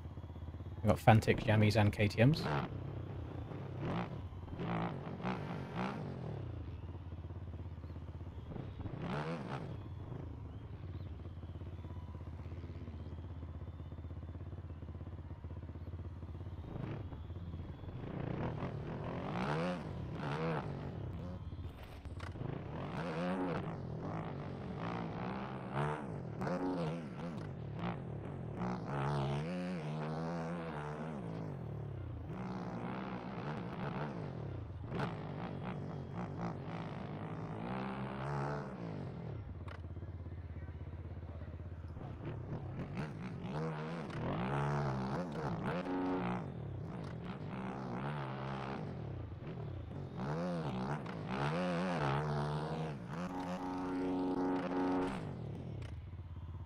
Not what I wanted to do. Do the little test, see if the track rides well backwards.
Kind of barking, not gonna lie.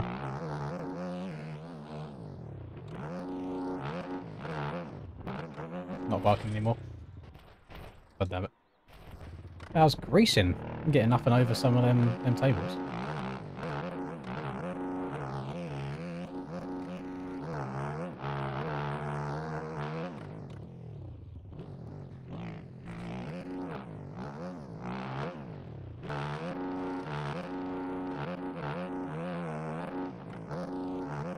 Really bad timing to need a poo.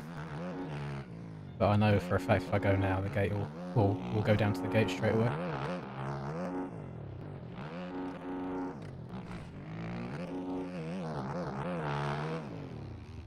Uh-oh. Oh!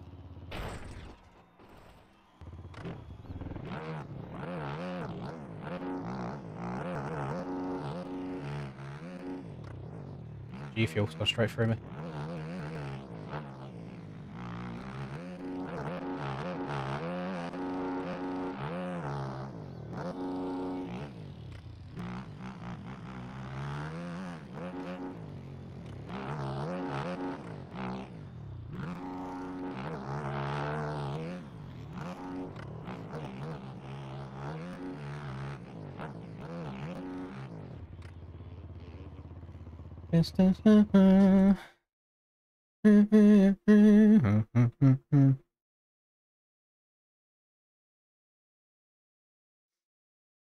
By the sounds of it, I think they've stopped working on OEM bikes. Don't know if we will get anything else.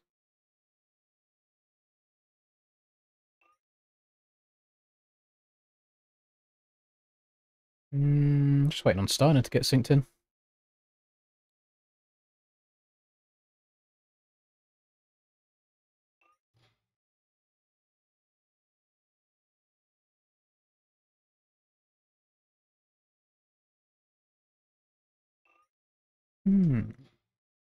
Thank you for the good luck messages, gamers. I noticed they've gone for a 0.08 erode. Was it 0.1 last week? Maybe it's just where the track's a little bit rougher. Rougher pre-made, they've lowered it a bit.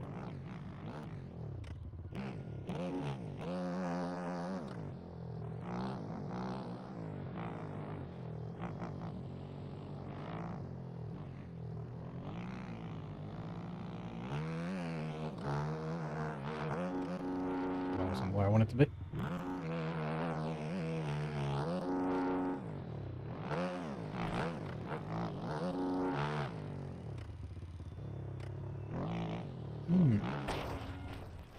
I don't know why Stone Rider hasn't posted a bit of the track. No idea.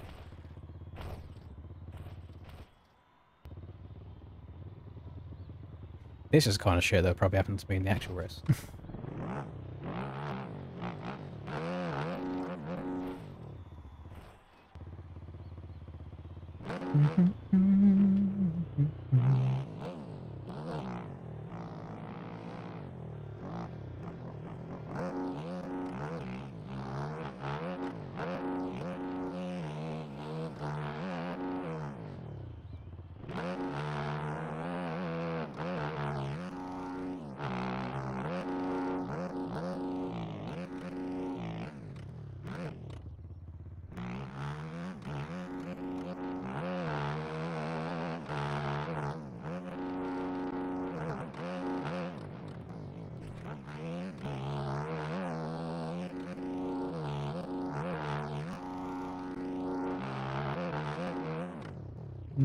I don't think they've mentioned anything about bike damage in MTG. I know you'll have rider stamina, so you can fatigue throughout a race, but I don't think you'll damage your bike at all. I don't know if I like the idea of bike damage. Like, imagine doing a proper race and someone just yeets you in a corner and then your whole race is ruined because they've broken a bit of your bike and you couldn't do anything about it. Is being on track allowed? No. No, not really. That's kind of why I'm like half riding it, half not. And to be fair, half the time my brain just shuts off and I go into muscle memory mode.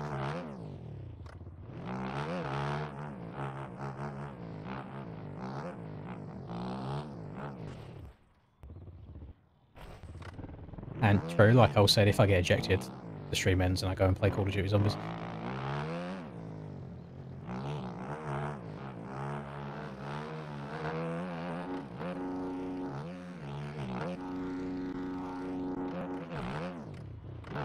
Oh, it's easy. We'll go have a look.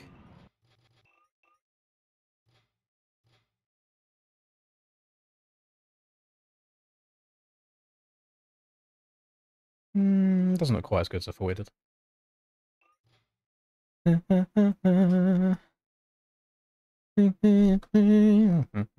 I mean, everybody's in. I'm guessing we're just waiting for everybody to be into the 250 lobby as well before they start, because they do them all at the same time.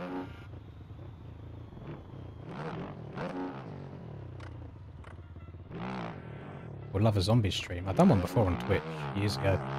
I think I peaked at 4 viewers. So not ideal.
My frames are pretty meh right now.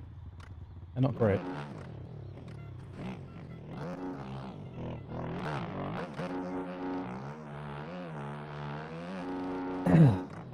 I haven't still got it. That's the issue, Chase. I don't understand how I'm meant to get a win when I'm 4 seconds a lap slower. They can crash twice a lap and still beat me. That's nuts. Finally! Let's get going. There we go. Right, we're good. Oh. There is basically poo coming out my bum right now. I'm turtle-heading really bad. My cheeks are fully clenched. So hopefully, as the race progresses, it kind of just sucks its way back up. So we'll be locked in. It's going to be an interesting start. So we've got Rex, who's great out of the gate. We've got Cam, who tends to not shut off. We've got Reed, who's probably going to drift left quite a lot. We've got Isaac, who needs about 5 bike lengths around him because of his ping. So this could be an interesting one. I could find myself at the bottom of Screw You by the end of this first corner. We shall see.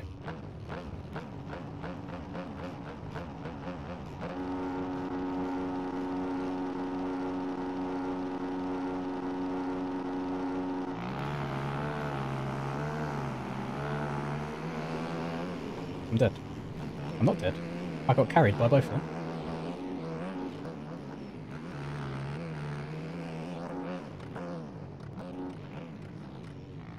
Cam's dead.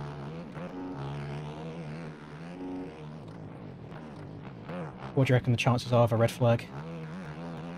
Since that usually happens when we get a good start.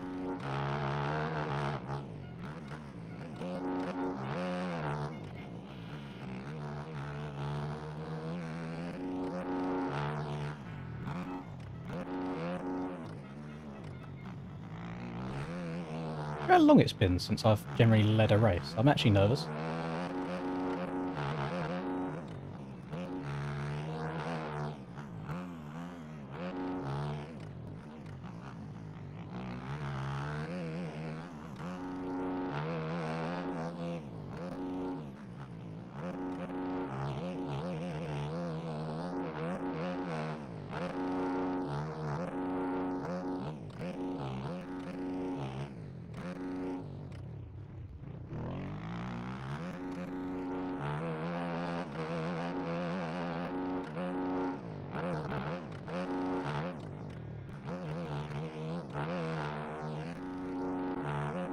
Out of all the people that you don't want on your arse, have a look who's in P2 right now.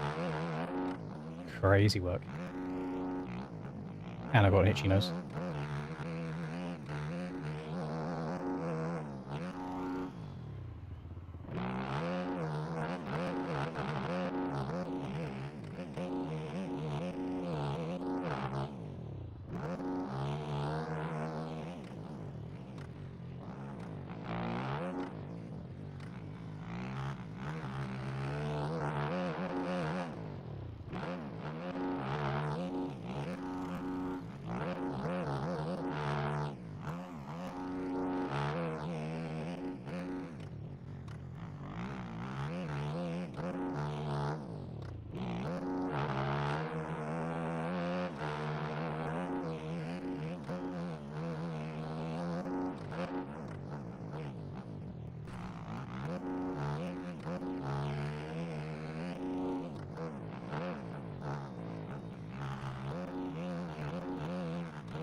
I'd like people to place their bets in chat now. What lap do we reckon the choke's going to happen? So we're on 2 right now, so I expect numbers 2 and onwards.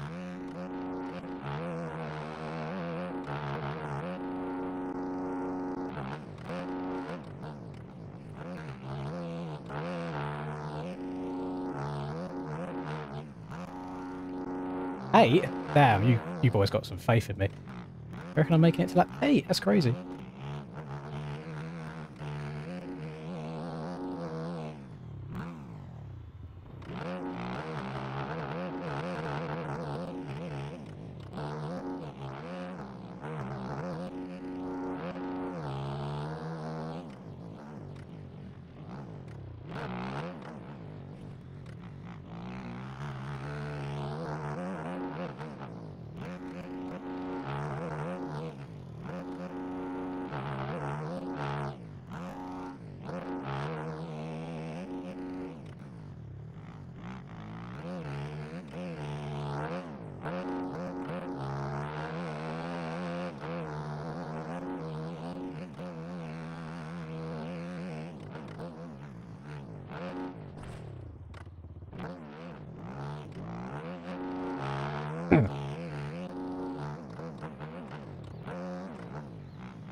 Two of the people that you don't want to be behind you on the leaderboards. Jesus.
Basically the same as my qualifying lap.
and worst place to crash.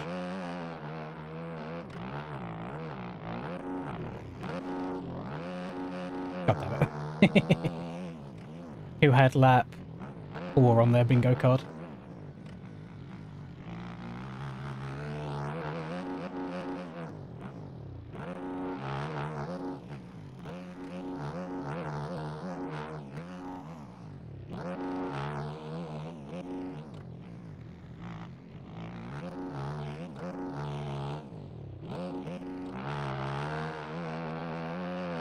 An itchy nose.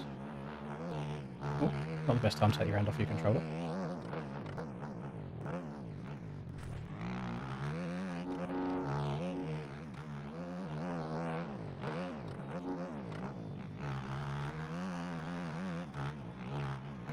That right-hand side in the split lane is going to get so boofed by the end.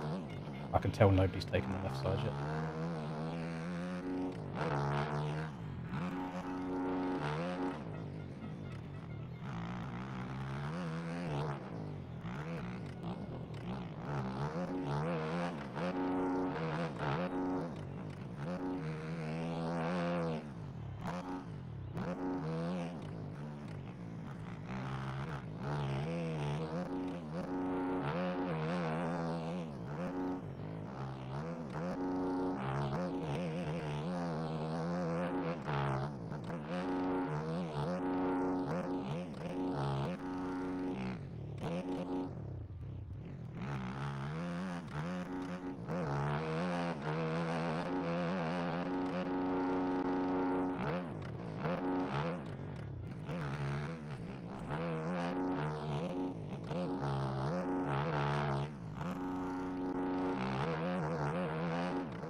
Into we're having a pretty nuts battle.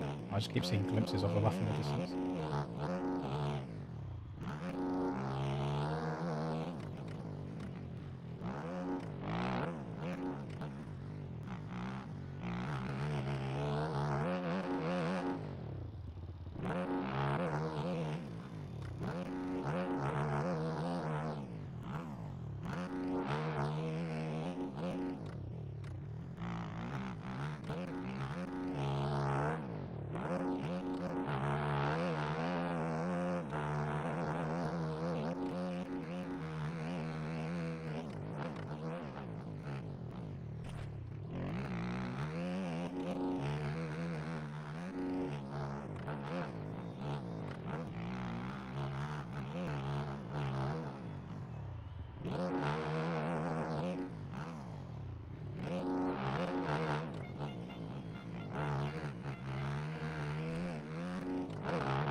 I actually had a horrible freeze frame.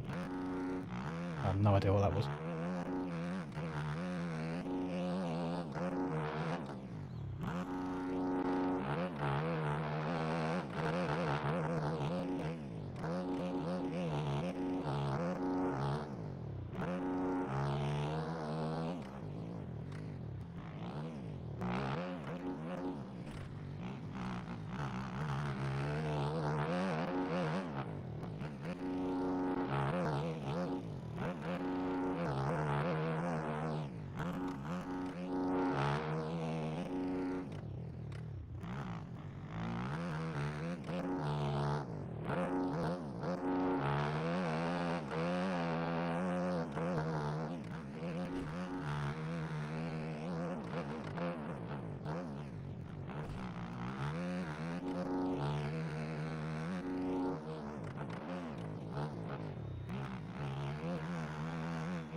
Outside at the bottom of Screw You is going to be so difficult in Moto 2. It's already getting choppy.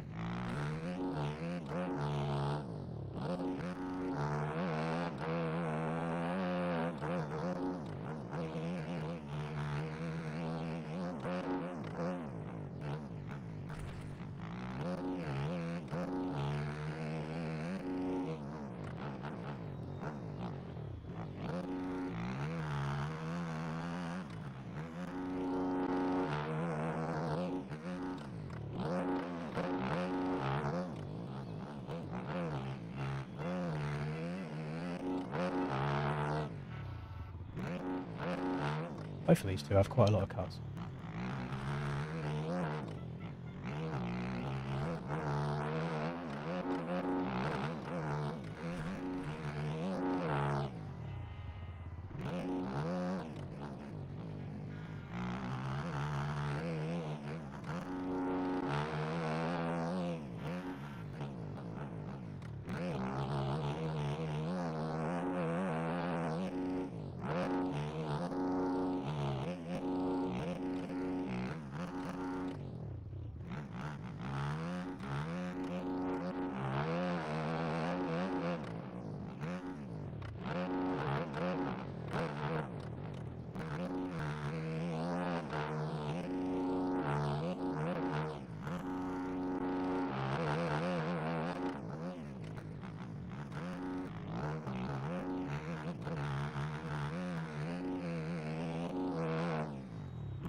going to have loads of cuts. Oh, it's painful. Yeah, track is going away in a hurry. Getting quite rough.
Right.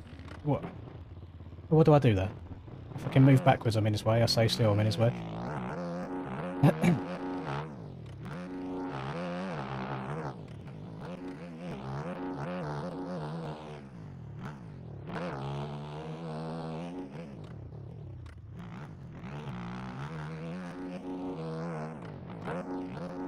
We're only on lap 11. Should be at like 24-ish minutes deep, I think, right now.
How'd you go fast on this? Listen, Snopes, this is my predicament. I don't know how I'm meant to go fast on this, but they do.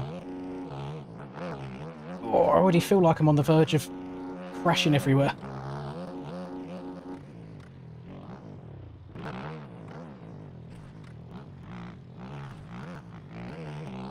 Might be time to move away from that far outside. I'll move one right in next lap. Getting too sketchy. And the consequences of crashing that corner are huge, because then you have an awful run up the whole next hill. You see what I mean? What I said, I think it was last round that I said it, that where people keep going on about me finally winning one, and it's just like the stars would have to align, because if I had this exact same race, but Rax and Cam had really bad starts, there could have been a chance, but it's just like, they're both up there from the beginning. There's no chance in hell. No chance at all. They're way too fast.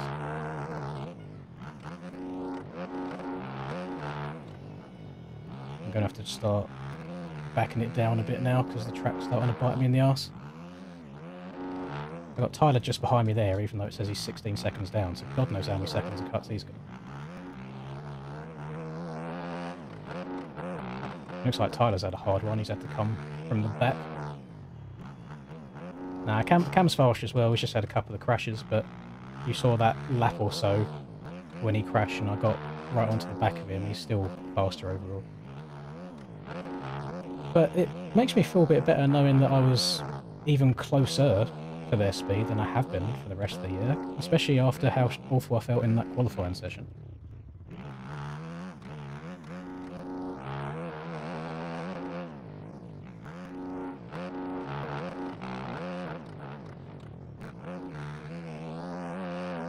I generally think it's the way they built this track, where you have to slow down into some of the corners or your bike will just kick out. That's what I've been wanting all year. Because whilst a lot of it is still really, really high paced, you can't go as crazy as you've been able to on some of the other tracks this year.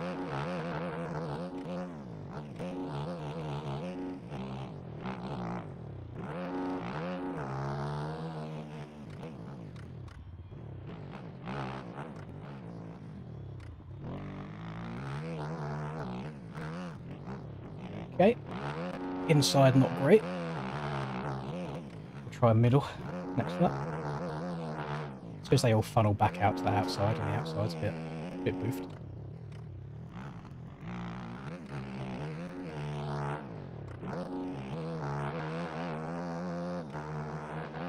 There's 1 minute left, so we should have maybe 3 laps to go. Rax has definitely already crossed the line. I just heard someone on my cheeks.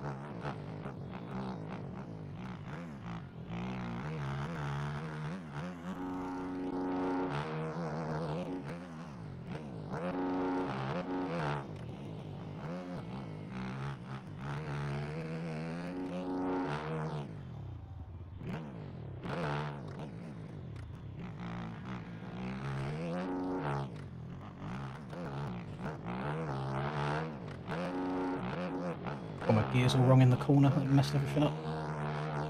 Accidentally double shifted up and then had to go back down, and then my hands was in the wrong place.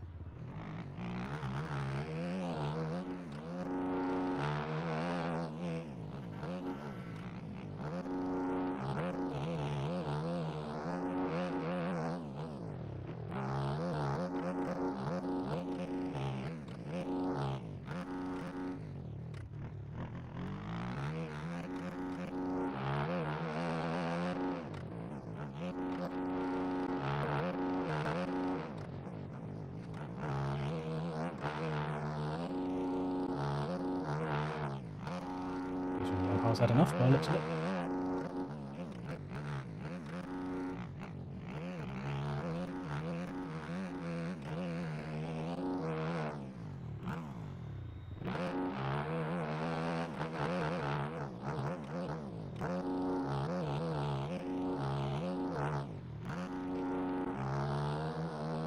Oh, there is a zoom in.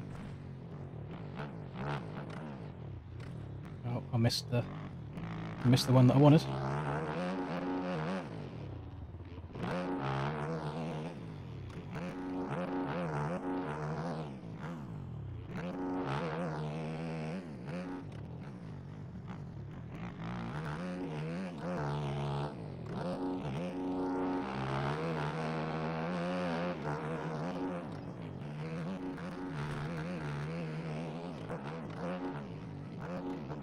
And down we go.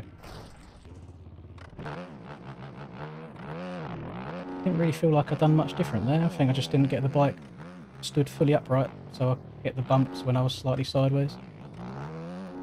Oh, see how it messes up the whole flow for the whole next couple of corners as well. Oh, I have a feeling, and I got cuts for that as well. Oh, that's brutal. Yeah, I've got a feeling that's probably going to be a 4th this race, which is still disappointing, because it would always be nice to pop up on a podium again, even if it's for a moto, but I feel like I've played alright.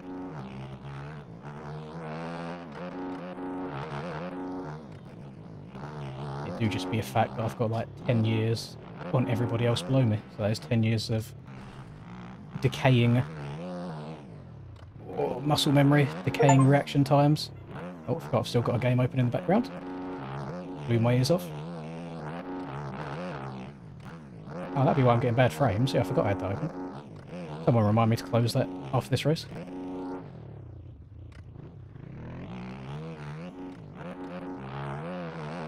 No, I mean, I don't really feel the pressure of people watching anymore, to be fair, so I can't use that as an excuse, but it could be a factor of having other people watching at the same time. When I first started, I'd feel it, but now I just kind of yap to myself while playing. I don't really think about who's listening to it. It's very warm in here though. I turned the fan off before the start of this because it was getting quite chilly, and I regret doing so.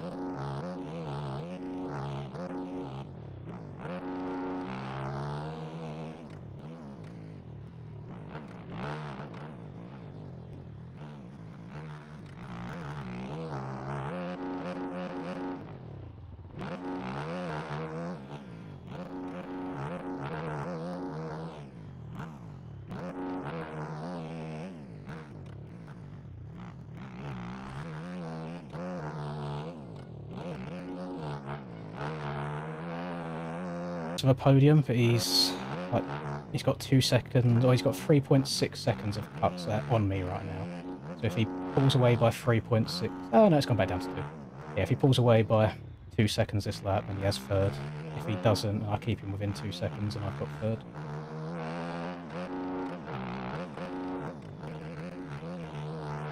Does look like he's flowing right now. I think he's had to come from a ways back.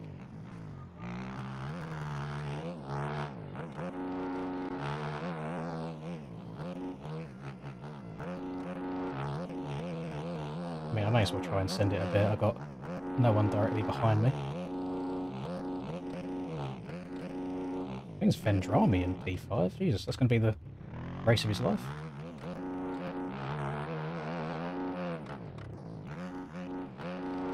He's already pulled 1.3 seconds ahead in the first sector. That's actually nuts.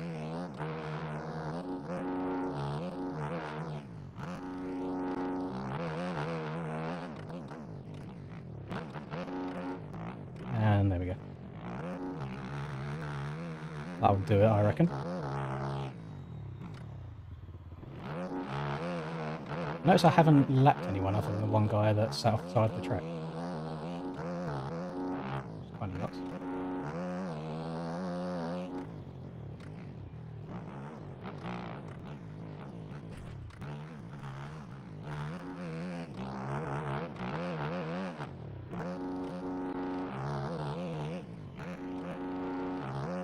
Yeah, Tyler's got me. Unless he makes a mistake in the last couple of corners.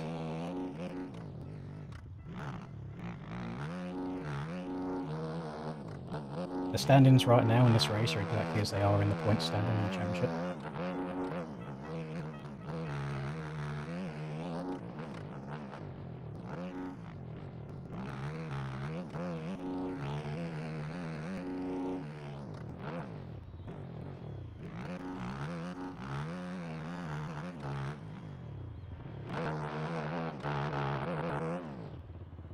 No, didn't get it.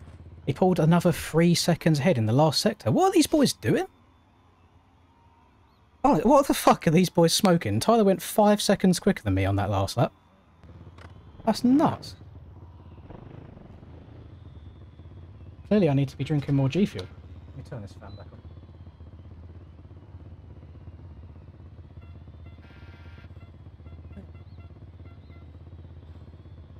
Get out of my face. Let me close this game. Right, there we go. We shouldn't have any more pop-ups at all. It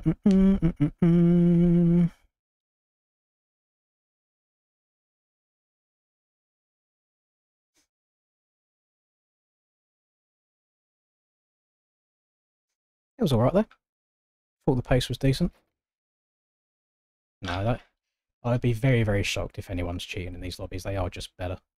But I have no clue. Like you saw how rough that track was at the end there. I don't know how to go 5 seconds faster than what I was just going. It's pretty gross. I feel like 4th is kind of where I belong in general throughout the season, because these 3 are always quicker than me anyway. And then I had quite a big gap going further down. But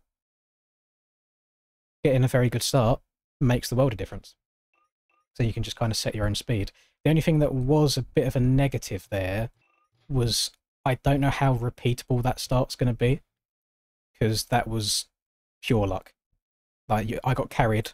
My wheels were off the ground. I got carried by Cam and whoever the Fantic was on my left. So I don't know if that's repeatable or if I'm going to get yeeted next race.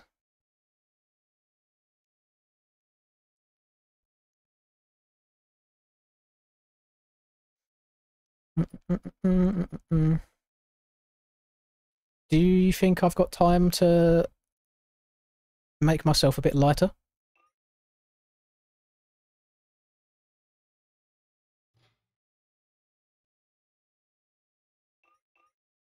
Does Rack just have 0 ping? I don't know. He does get very good starts a lot, doesn't he? Yeah, I'm gonna try and drop the kids off at the pool. Be back in a minute. Hopefully the race doesn't start without me.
Oh, I had what you, or we like to refer to as the infinite wipe glitch. God, so much chat going on.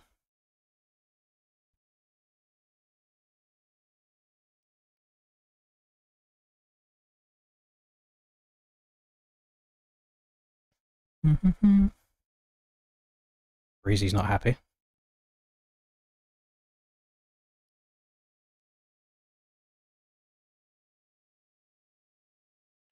I'm trying to my fingers are so cramped up just from 35 minutes of playing.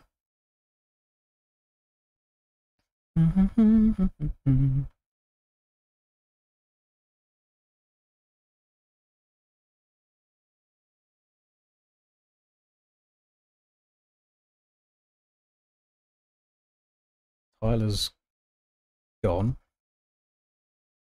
Tyler's back.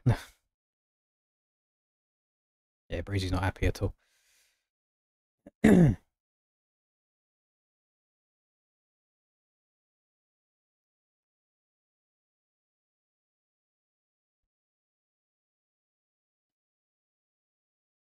Jake not happy with Dominic. Yeah, a few people unhappy with the ping differences, which I can understand. But then at the same time, if region lock actually meant you can only do the region that you're from, then so many people will get cucked. Because there's people that might work night shifts. There's like no competition in the Aussie series, so they'd be quite bored on that side of things. They want to race against people that are a bit better. So I don't mind letting like NA do EU or Aussie do EU, but I do understand that the ping is frustrating sometimes. What's my latest opinion on MTG? Well, nothing's changed. I've got the same like version of the game that I had when all the initial leaks came out, so my opinion hasn't changed. I'm quite hopeful for it. I think it will be good fun. Oh, you're right, Cam, don't worry. To be honest, I was very, very happy just being able to keep you in eyesight for a lap. And then you was gone after that, but it gave me a little bit of a confidence boost. So I appreciate you crashing and letting me up on your cheeks. I did not win Moto 1, Troy. I led for 4 laps, but then the cavalry made their way through and I got a few mistakes, ended up in 4th. But I was behind Rax, Cam and Tyler. And to be fair, if you're going to get 4th, they're probably the 3 people that you don't mind getting 4th to. And considering how most of this year is gone, I'm fairly happy with that. I have no idea how I managed to run my qualifying time in races and then everyone else drops like 3-4 seconds. I will give you a little bird's eye view real quick. So, turn 1, looks like we've got an inside or an outside viable. The outside still seems to be the move for now. We'll see if it goes away at all. Turn 2, very, very inside dominant. Doesn't seem to have chopped up too much yet. And then this corner, everyone seems to be going inside. I'm having fun rallying around the outside here.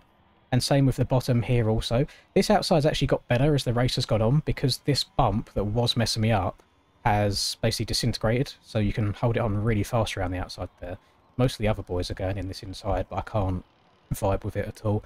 I think we've got middle and outside being used in this corner. It's quite hard to see though underneath the shadow, so I don't really know what's happened there. Surprised to see a lot of people taking this tight inside, because I'm kind of scumbagging my way up to here to stay lower. And then by default, that filters me into one of these two. But I have accidentally hit this once or twice, so I guess that's the downside there. I don't know how much longer I'm going to get away with low lining this for, because as you can see, it's kind of going away. So I don't know if you need to try and move over more to the middle. But the reason that low lining this is nice is because it then allows you to triple into this easier. So what you want to do is go triple, double, double, double, so you can land here and hit the corner well. The issue you've got if you don't triple and you double, you go double, double, double, double, and then you have to jump into the corner, which isn't ideal. I'm seeing a lot of inside and outside being used here. Down the hill, oh my god, look at the state of that hole there. Oh my goodness. That one's a big old canyon. Don't hit your wheels in that. Holy. Not great. I've been taking the outside here, and it still honestly feels absolutely fine. You just have to make sure when you enter it, you're like right at the top here and you get your turning done early. Because if you come more to the right, not only are the bumps bigger, but then you got to try and turn on these bumps, which is not great. Didn't see. I don't think I've taken this line yet at all that filters through to here. I might have to dabble with that at some point, because then that leads to the outside anyway. Up here is very, very inside dominant. Just because you can basically send this down as far as you want, and then you've got this big old rut to catch you. I think this is one of the better tracks of the year. Yeah, I'm quite positive about this one. I'd say maybe second behind Parlour, in my opinion, of enjoyability and having a couple of different lines. This seems very one-lined. I don't know how bad this is all going to get, but I noticed a few times as I hit this bump in particular, my suspension really, really feels it. So I might have to try experimenting with going around the outside here instead. Same with this bump right here. This is the one that I ended up crashing on because I was leant over a bit too far and the wheels popped out from underneath me. But this whole uphill here is so tricky. And I'm glad it's tricky because it was difficult for them boys in real life by the looks of it. Then coming down this hill, the thing that makes this corner hard is this one bump right here. Because if I'm riding straight into it and my front wheel hits that, it like kicks the front wheel out from underneath you, which is why I crashed that one time. So I want to try and see if I can get into this rut, because this line is okay, but it leads you basically off the track here, and then you're fighting for your life to try and stay on the track. So the better line might be to take this middle one and then drift onto the outside here where it's not as bad, then try and get the bike straightened up and shoot up the hill. I don't think there's anything you can do. Like, they've added this, almost like a token gesture, but there's nothing you can bank off of. So unless you come to this inside, slam on the brakes super hard, and try and square it, but then you've not got any run-up for the hill, so the back end's going to be sliding the whole time.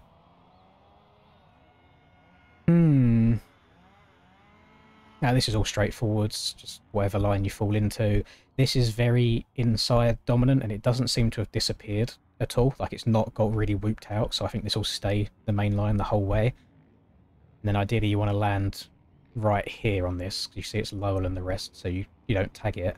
And then this bump is going to cause a few crashes. So what I was trying to do was enter it later, like here, to miss that out, and then follow this all the way around. And you notice I crashed going through here once because my bike was still leant over to the side. You need to make sure the bike's fully upright so you can hit all these bumps in a straight line. And then we'll see how much this inside goes away, because to be honest, I don't see much of a good alternative, mostly because of you naturally drift quite wide here, exiting this right-hander, so trying to get back over to the right seems to be a bit of a pain in the arse. But we'll see what happens as it progresses. You can see it, nobody's taken this left side in the split at all. I mean, mostly because you can, like, straight line this. You just jump over this, land in here, jump back over to here, and we'll see again how much the outside goes away. But overall, fairly enjoyable. The good start helped. I don't know how well that's going to go in Moto 2, but we got one good Moto done to almost round the year off. We'll see, we'll see. No, we've only done one Moto so far. Moto 2's up next. Who's on the track? Probably Breezy, if I was to have a guess.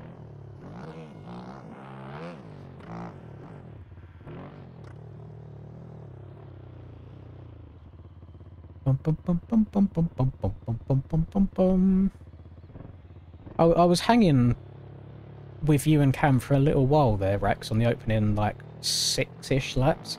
But then you guys just seemed to get faster and faster, and as the rough came in, I definitely got slower as it went on. So you boys just seemed to pull away, and then I crashed so many times in the back half of that race. But I did enjoy it up to that point. What I never understand is how you boys can get 205s, 206s in qualifying, and then, which is like 4 seconds quicker than my qualifying, and then you only end up being like a second quicker on race pace. I just don't have that extra gear in qualifying at all, but my fast lap in that race was only 0.2 slower than my qualifying time. Whereas I think Cam had a 208, you had a 207, so that's like 3 and 2 seconds slower than your qualifying times respectively. So when it comes to the race, it does narrow down a bit, but I just can't go that speed for an entire 30 minutes plus 2.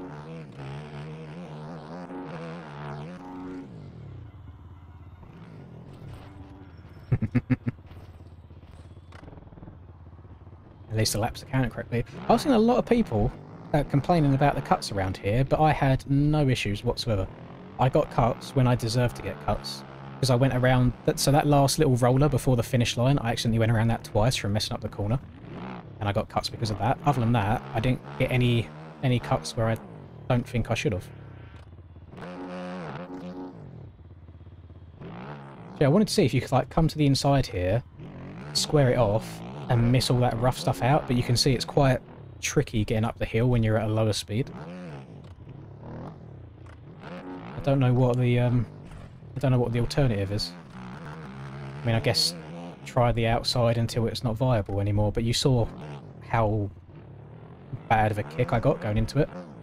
I could try and go here and then filter to there, and then hopefully during the race I don't find Reed riding backwards to kill me. So hopefully I get a good slingshot up the hill doing that line instead.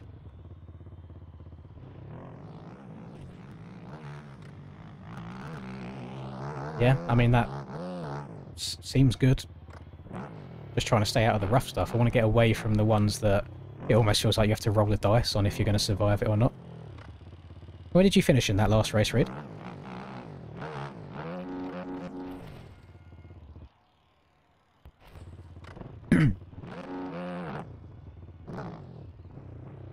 And did you beat Callum as well? That's the important question. I got 4th in race 1, Curtie. I was quite happy. Happy with that. I led for a good few laps, and then the fast boys made their way through.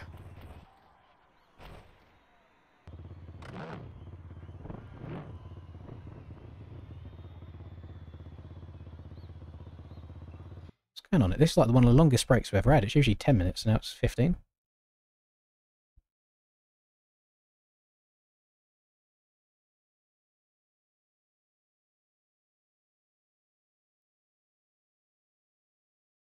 Did Steiner... Oh, Steiner's joined as a spectator. So in terms of championship points, I'm pretty sure I'm guaranteed 4th this season. Let's have a look.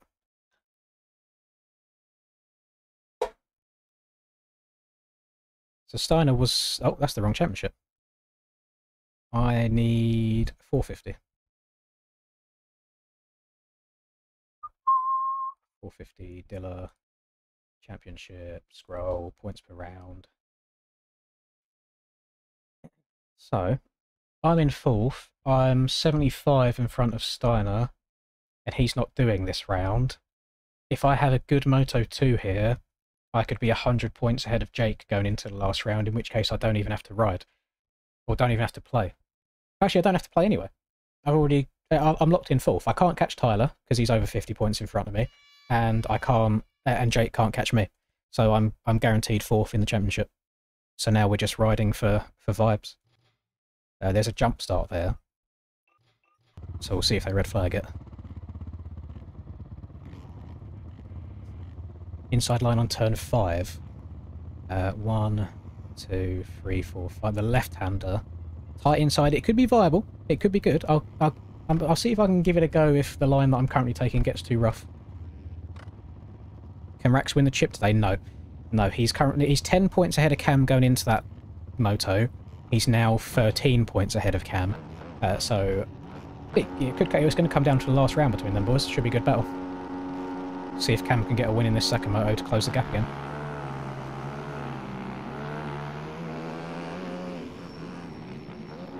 Oh, I'm alive. I'm going to get so many cuts. See, again, I don't know who the Fantic was to my left, but where he... Hurry up, cat. Jesus Christ. But where he cut across the front of me there, I can't turn. I'm a passenger at that point.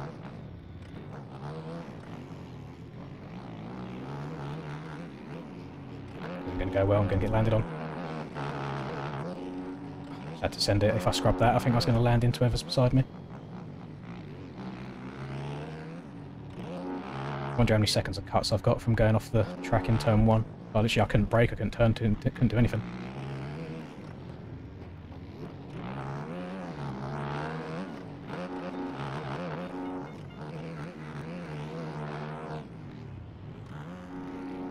Time to try this inside line. Not bad. Generally not bad at all.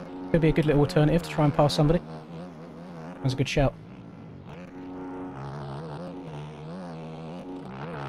Oh, that is super low line. I wonder if he gets... I don't know who that was there who went super far left, but I wonder if you get cuts for it.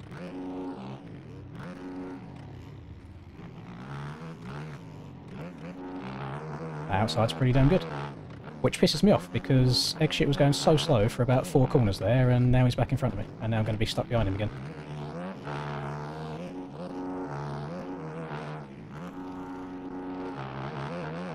Yeah, I'm going to give that outside... Oh, go next lap. Holy, I'm alive. Whew. My bum hole, it's very tight.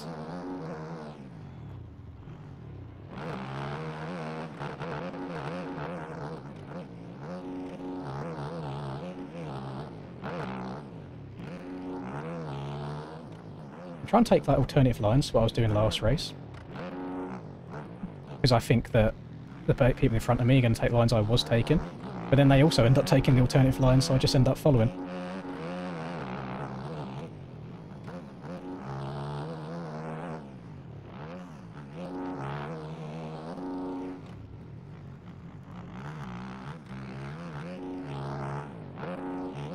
I'll give Rax a little bit of rumour.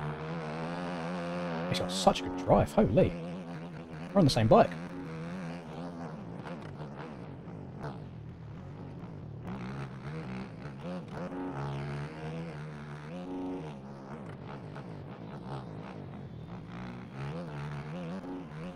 Not quite as straightforward as a start as last race, but it's still been a lot worse in some other races this year.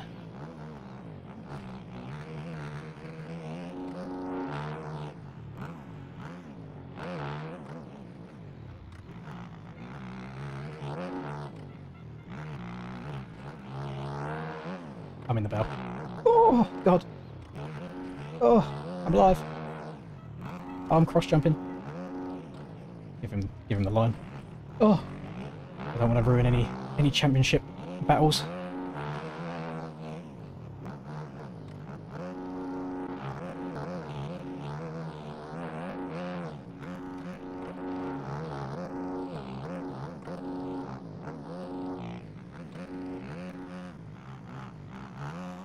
Oh, back end fell out of it.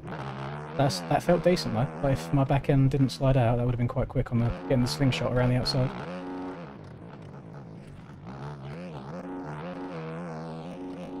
Very racy though.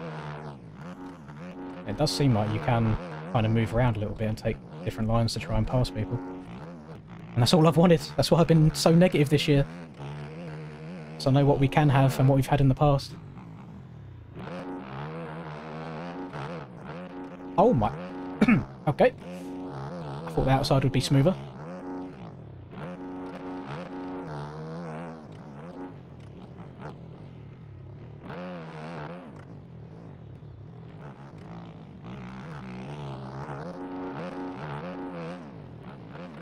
Ooh, Colin's up here as well. Colin's barking. A fellow Unk, over 25 class.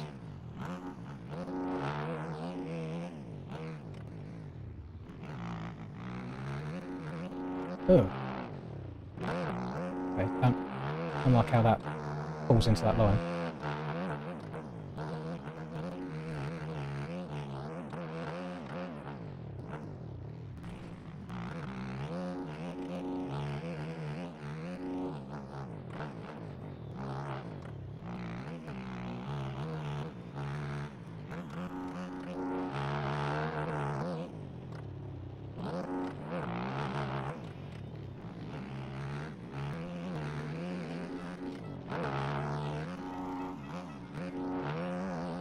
I'm pretty sure he just slowed down to let me pass.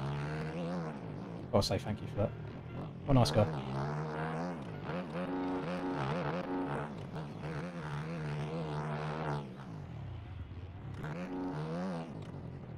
Oh! What happened there? That happens quite a lot when people slow down to let me pass. I then wad it in the next corner. I haven't taken this yet, Tyler. I'm sorry if I'm slow. Oh!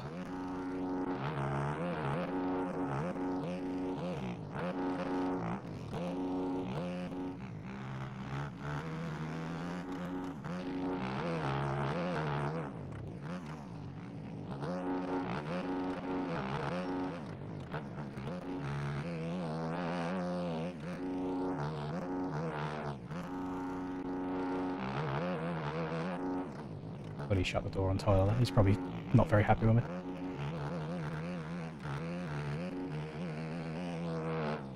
Jake's definitely going to be a lot happier. He got a good start this time. He's now up in the lead. He did not look happy whatsoever after that first one.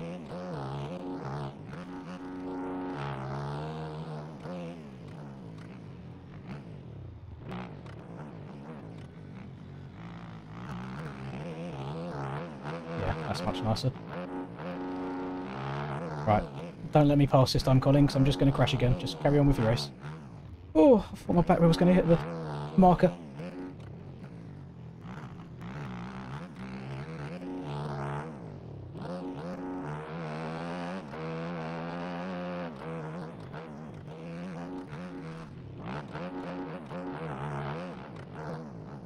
He's getting sketchy.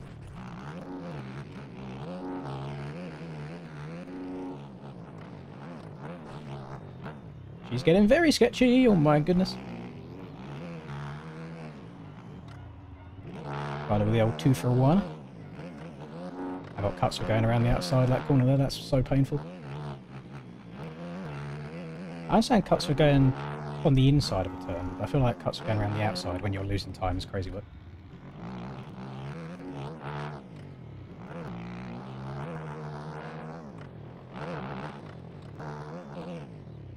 Oh my god.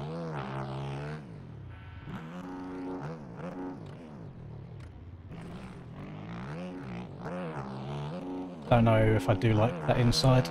It's very, very easy for the front end to go.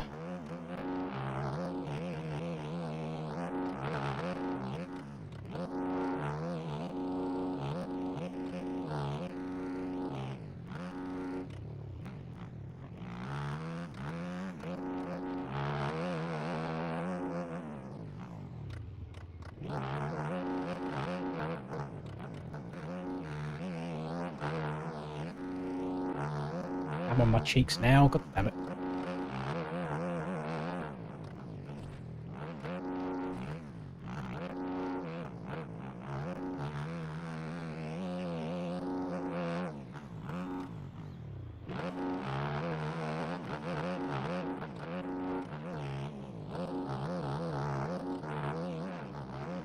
Holy shit.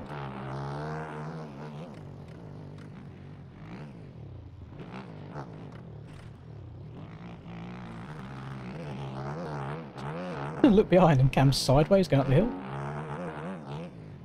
Blood was committed.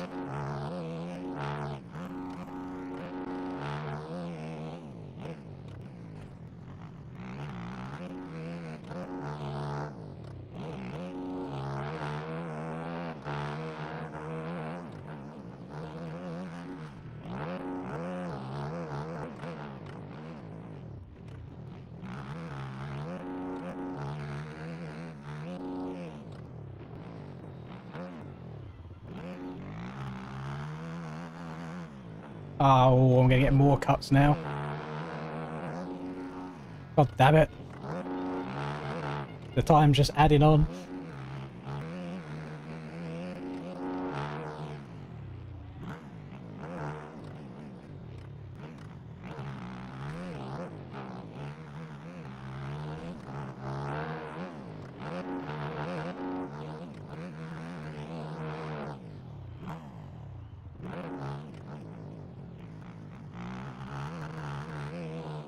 Very easily done, to be fair, going off the side of this track.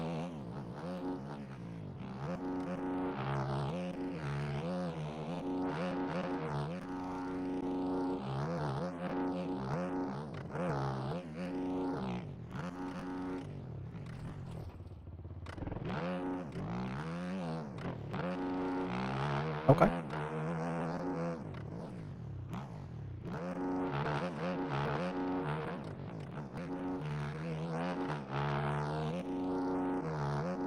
Right, there is still another very good moto finish on the line for me here, if I can stop with these weird little crashes and mistakes. Jake's only 11 up the road, it's 6 seconds up the road.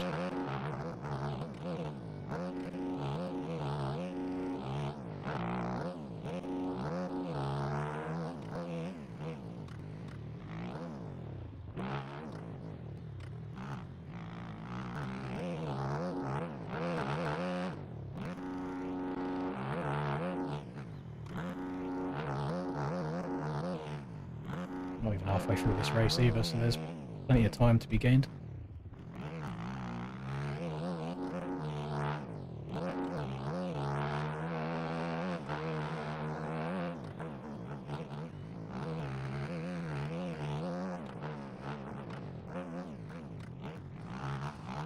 Don't go from underneath me, thank you.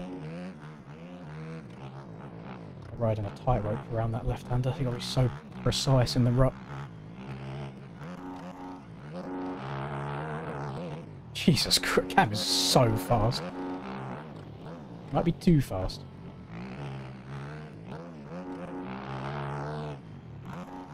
Every time I look behind I just see him sideways.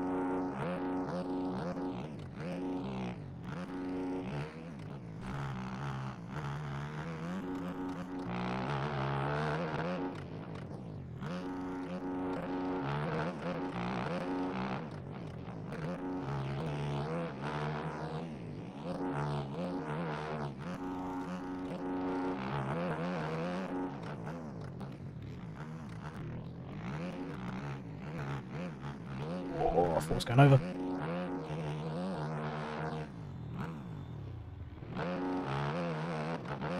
I want to see what. I just want to see what lines he's taken.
I am turned into a bit of a passenger in some of these crashes.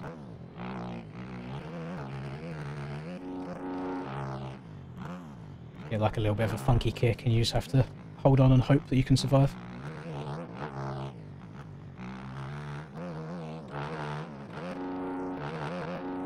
I am the passenger. And I ride and I ride.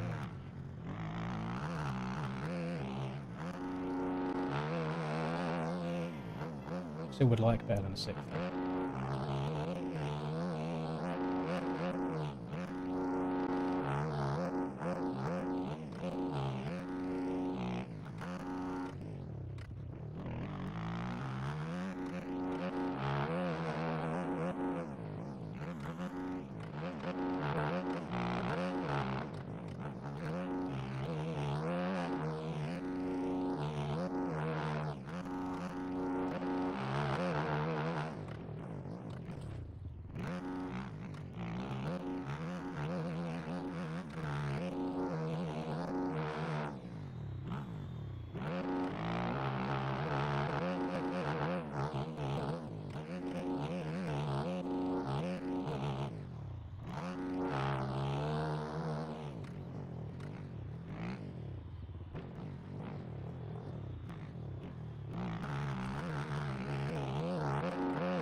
Down up ahead, I don't know if it's a lap or a position. That's position, it's Mr. Pitt.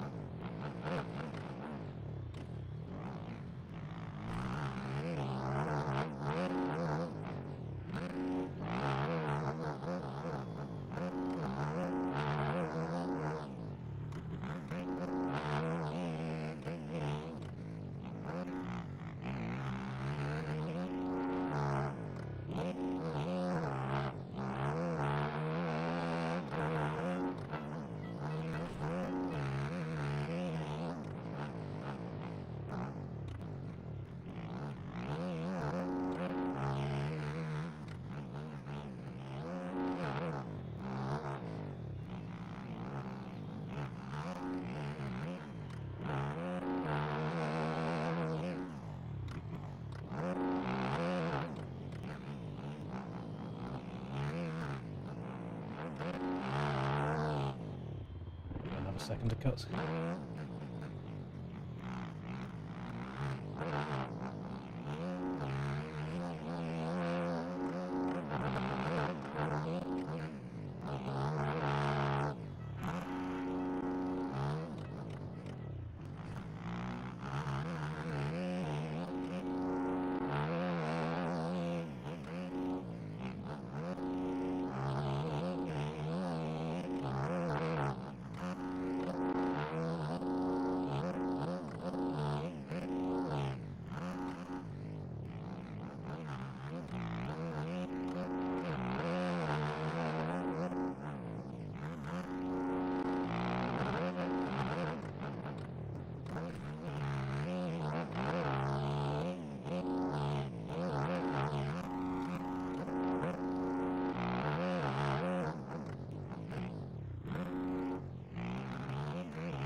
Not good.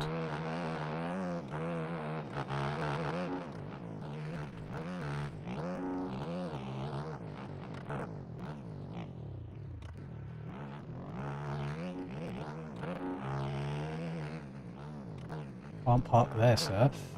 Jesus, that was a big old hole, wasn't it?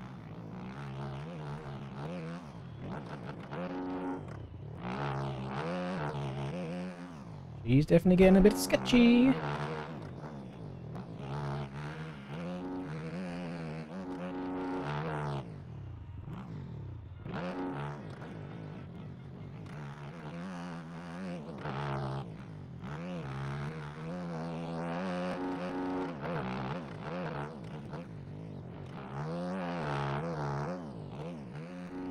The road seems excessive. It's weird because the road really is the only thing that makes you have to switch your lines from one moto to another. So I do like it, it's just sometimes it just catches you out. There was no chance of me saving that. And obviously the ground's coming at you so quickly I couldn't really see it until I was already on top of it.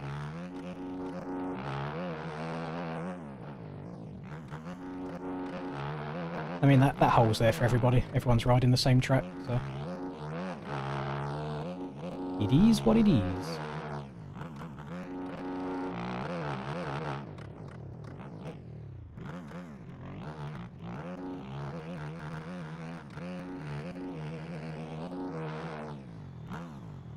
I get a horrible wrist cramp in my right hand.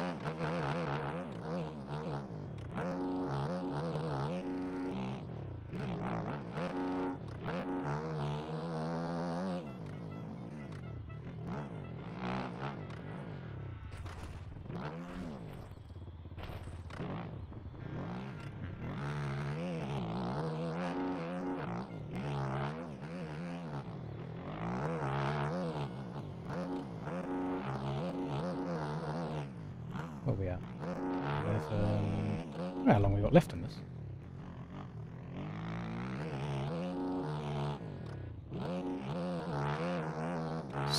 Six minutes?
definitely got more cuts that lap as well.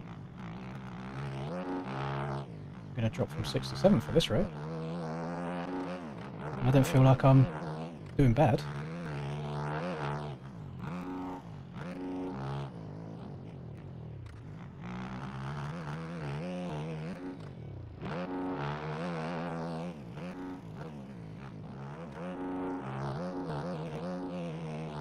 It's crazy like how much being right at the front early on sets you up for the entire race. Because I didn't even get a bad start in this one. Just like those little battles here and there, upsetting your rhythm.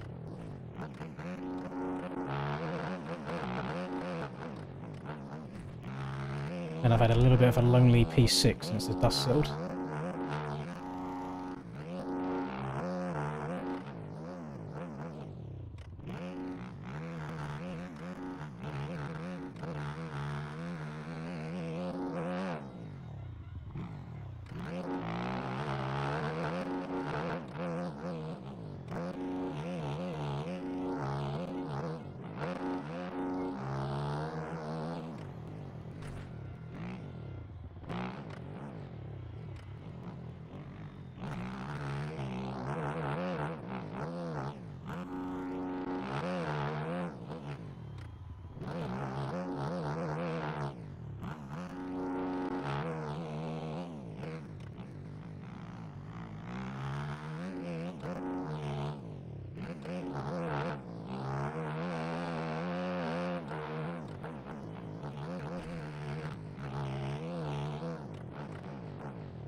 Another second of cuts.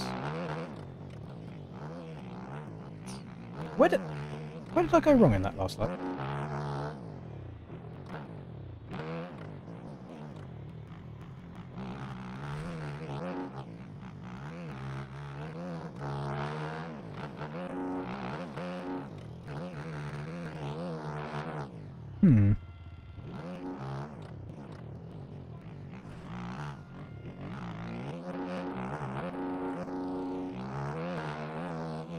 So I'm pretty sure I'm putting like a second a lap on Aiden in terms of speed, then I'm losing it from the second of cuts that I get every lap.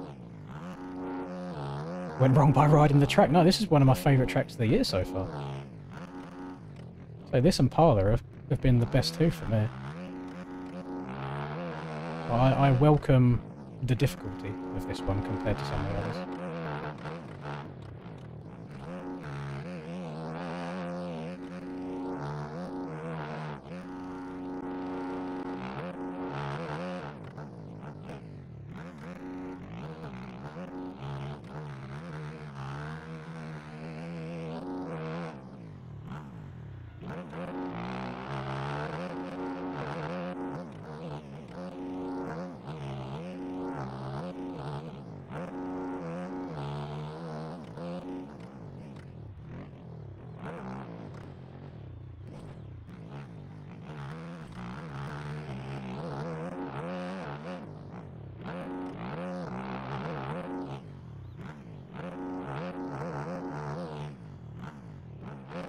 So I've had a good lap this lap, I've not been off anywhere. I want to do a theory. I'm wondering if me hooking right left into the split sections where I'm getting them from.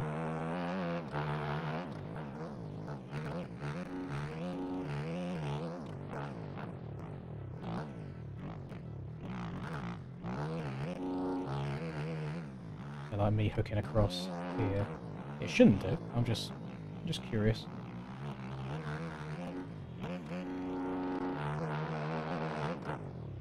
No, that lap was okay. I understand if I get a second of cuts now. What was that?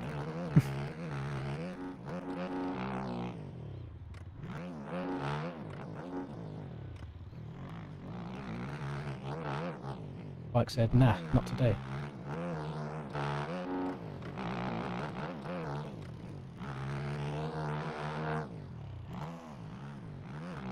Little ice patch. I think so.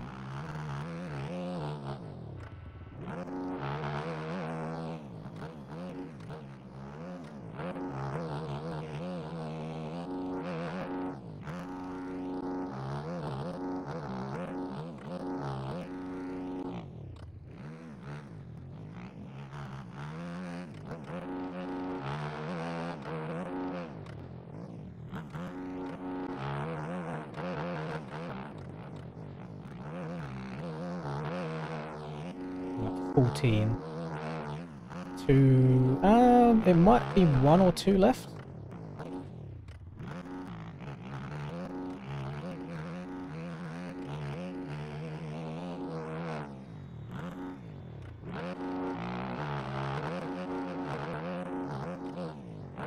I think a 4.6 will put me 5th overall. I think Pitt was right behind me in Moto 1.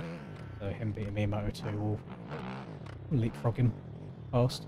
But Jake was way down by the looks of it. I don't think he's going to pass me, so I think it's a 5th. Which on paper doesn't sound very good, but I'm more happy with how today's gone than other rounds. And I've guaranteed myself 4th in the championship at least.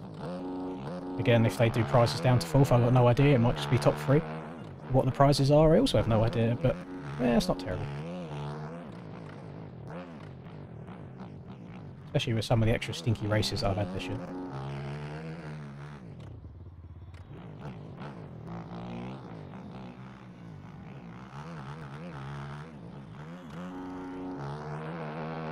Not last lap this time, so it must be 2 laps to go.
A little bit of hill physics never hurt anybody.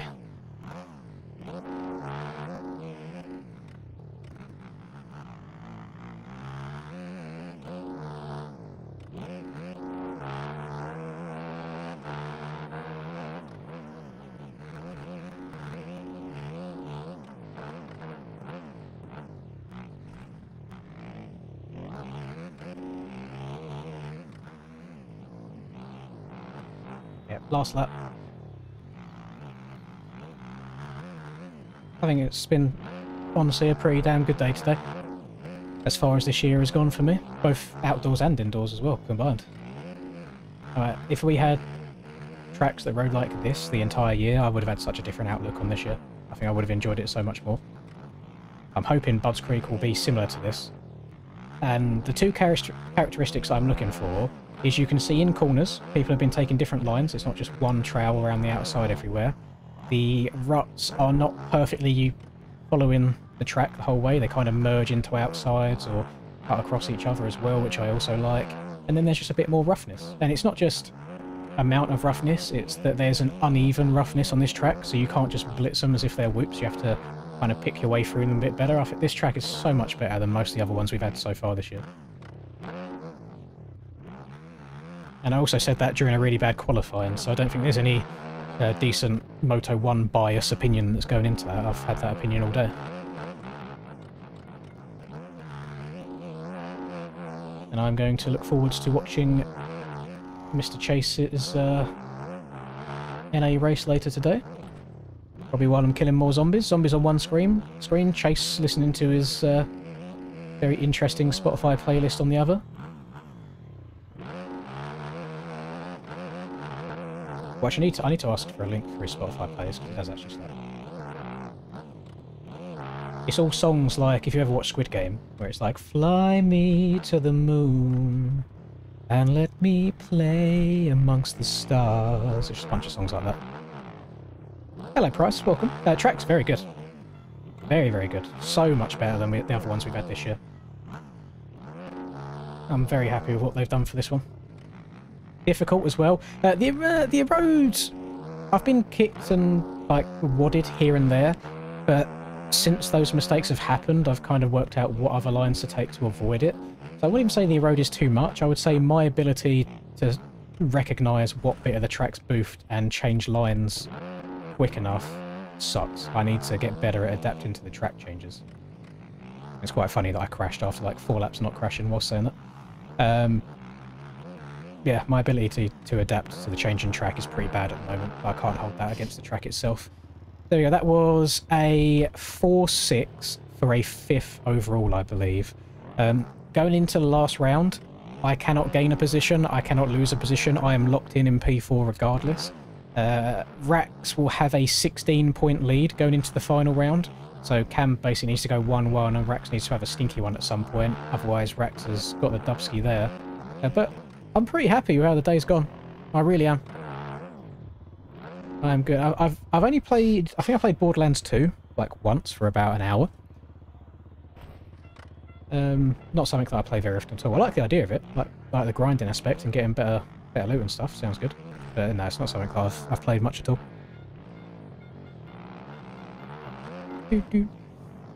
Last week's track was 18 laps because the lap times were like a minute 55 or something when the track got really boofed, whereas now we're rocking about 2:16s to 2:20s. So you just get one less lap in there just because of where we crossed the line. But good day. Really, really good day. So I hope everyone doing NA later has a good time. I've enjoyed that one much more than previous rounds. Hopefully we can keep that up for Budds Creek, because Budds Creek, for whatever reason, just always seems to be one of my favourite ones. I'm just, before I disappear, Price, Jesus Christ, Price, I've been watching some Bryce and DeChambeau videos. I tried recording a video on your track 3 days ago, and I just wasn't happy with the flow of the video and how it went. I also don't like retaking things because I like having that raw initial input there. So I don't know. I generally don't know. So I'm sorry if that's disappointing at all. But I did try. I just wasn't happy with the outcome and how the video flowed, and that just wasn't ideal. But again, honestly, thank you everybody for being here. I think we peaked at like 300 people at one point during this. Viewer activity. I don't actually know how I check this on the go. I don't think I can. No, it just tells me concurrent. Oh, actually I can. 329. And you know what? For the second to last round of a championship that hasn't been going great for me, 329 is actually unreal. So thank you, everybody. Again, enjoy the rest of your day. Hope NA goes well for you later, and I will see you next time. Goodbye.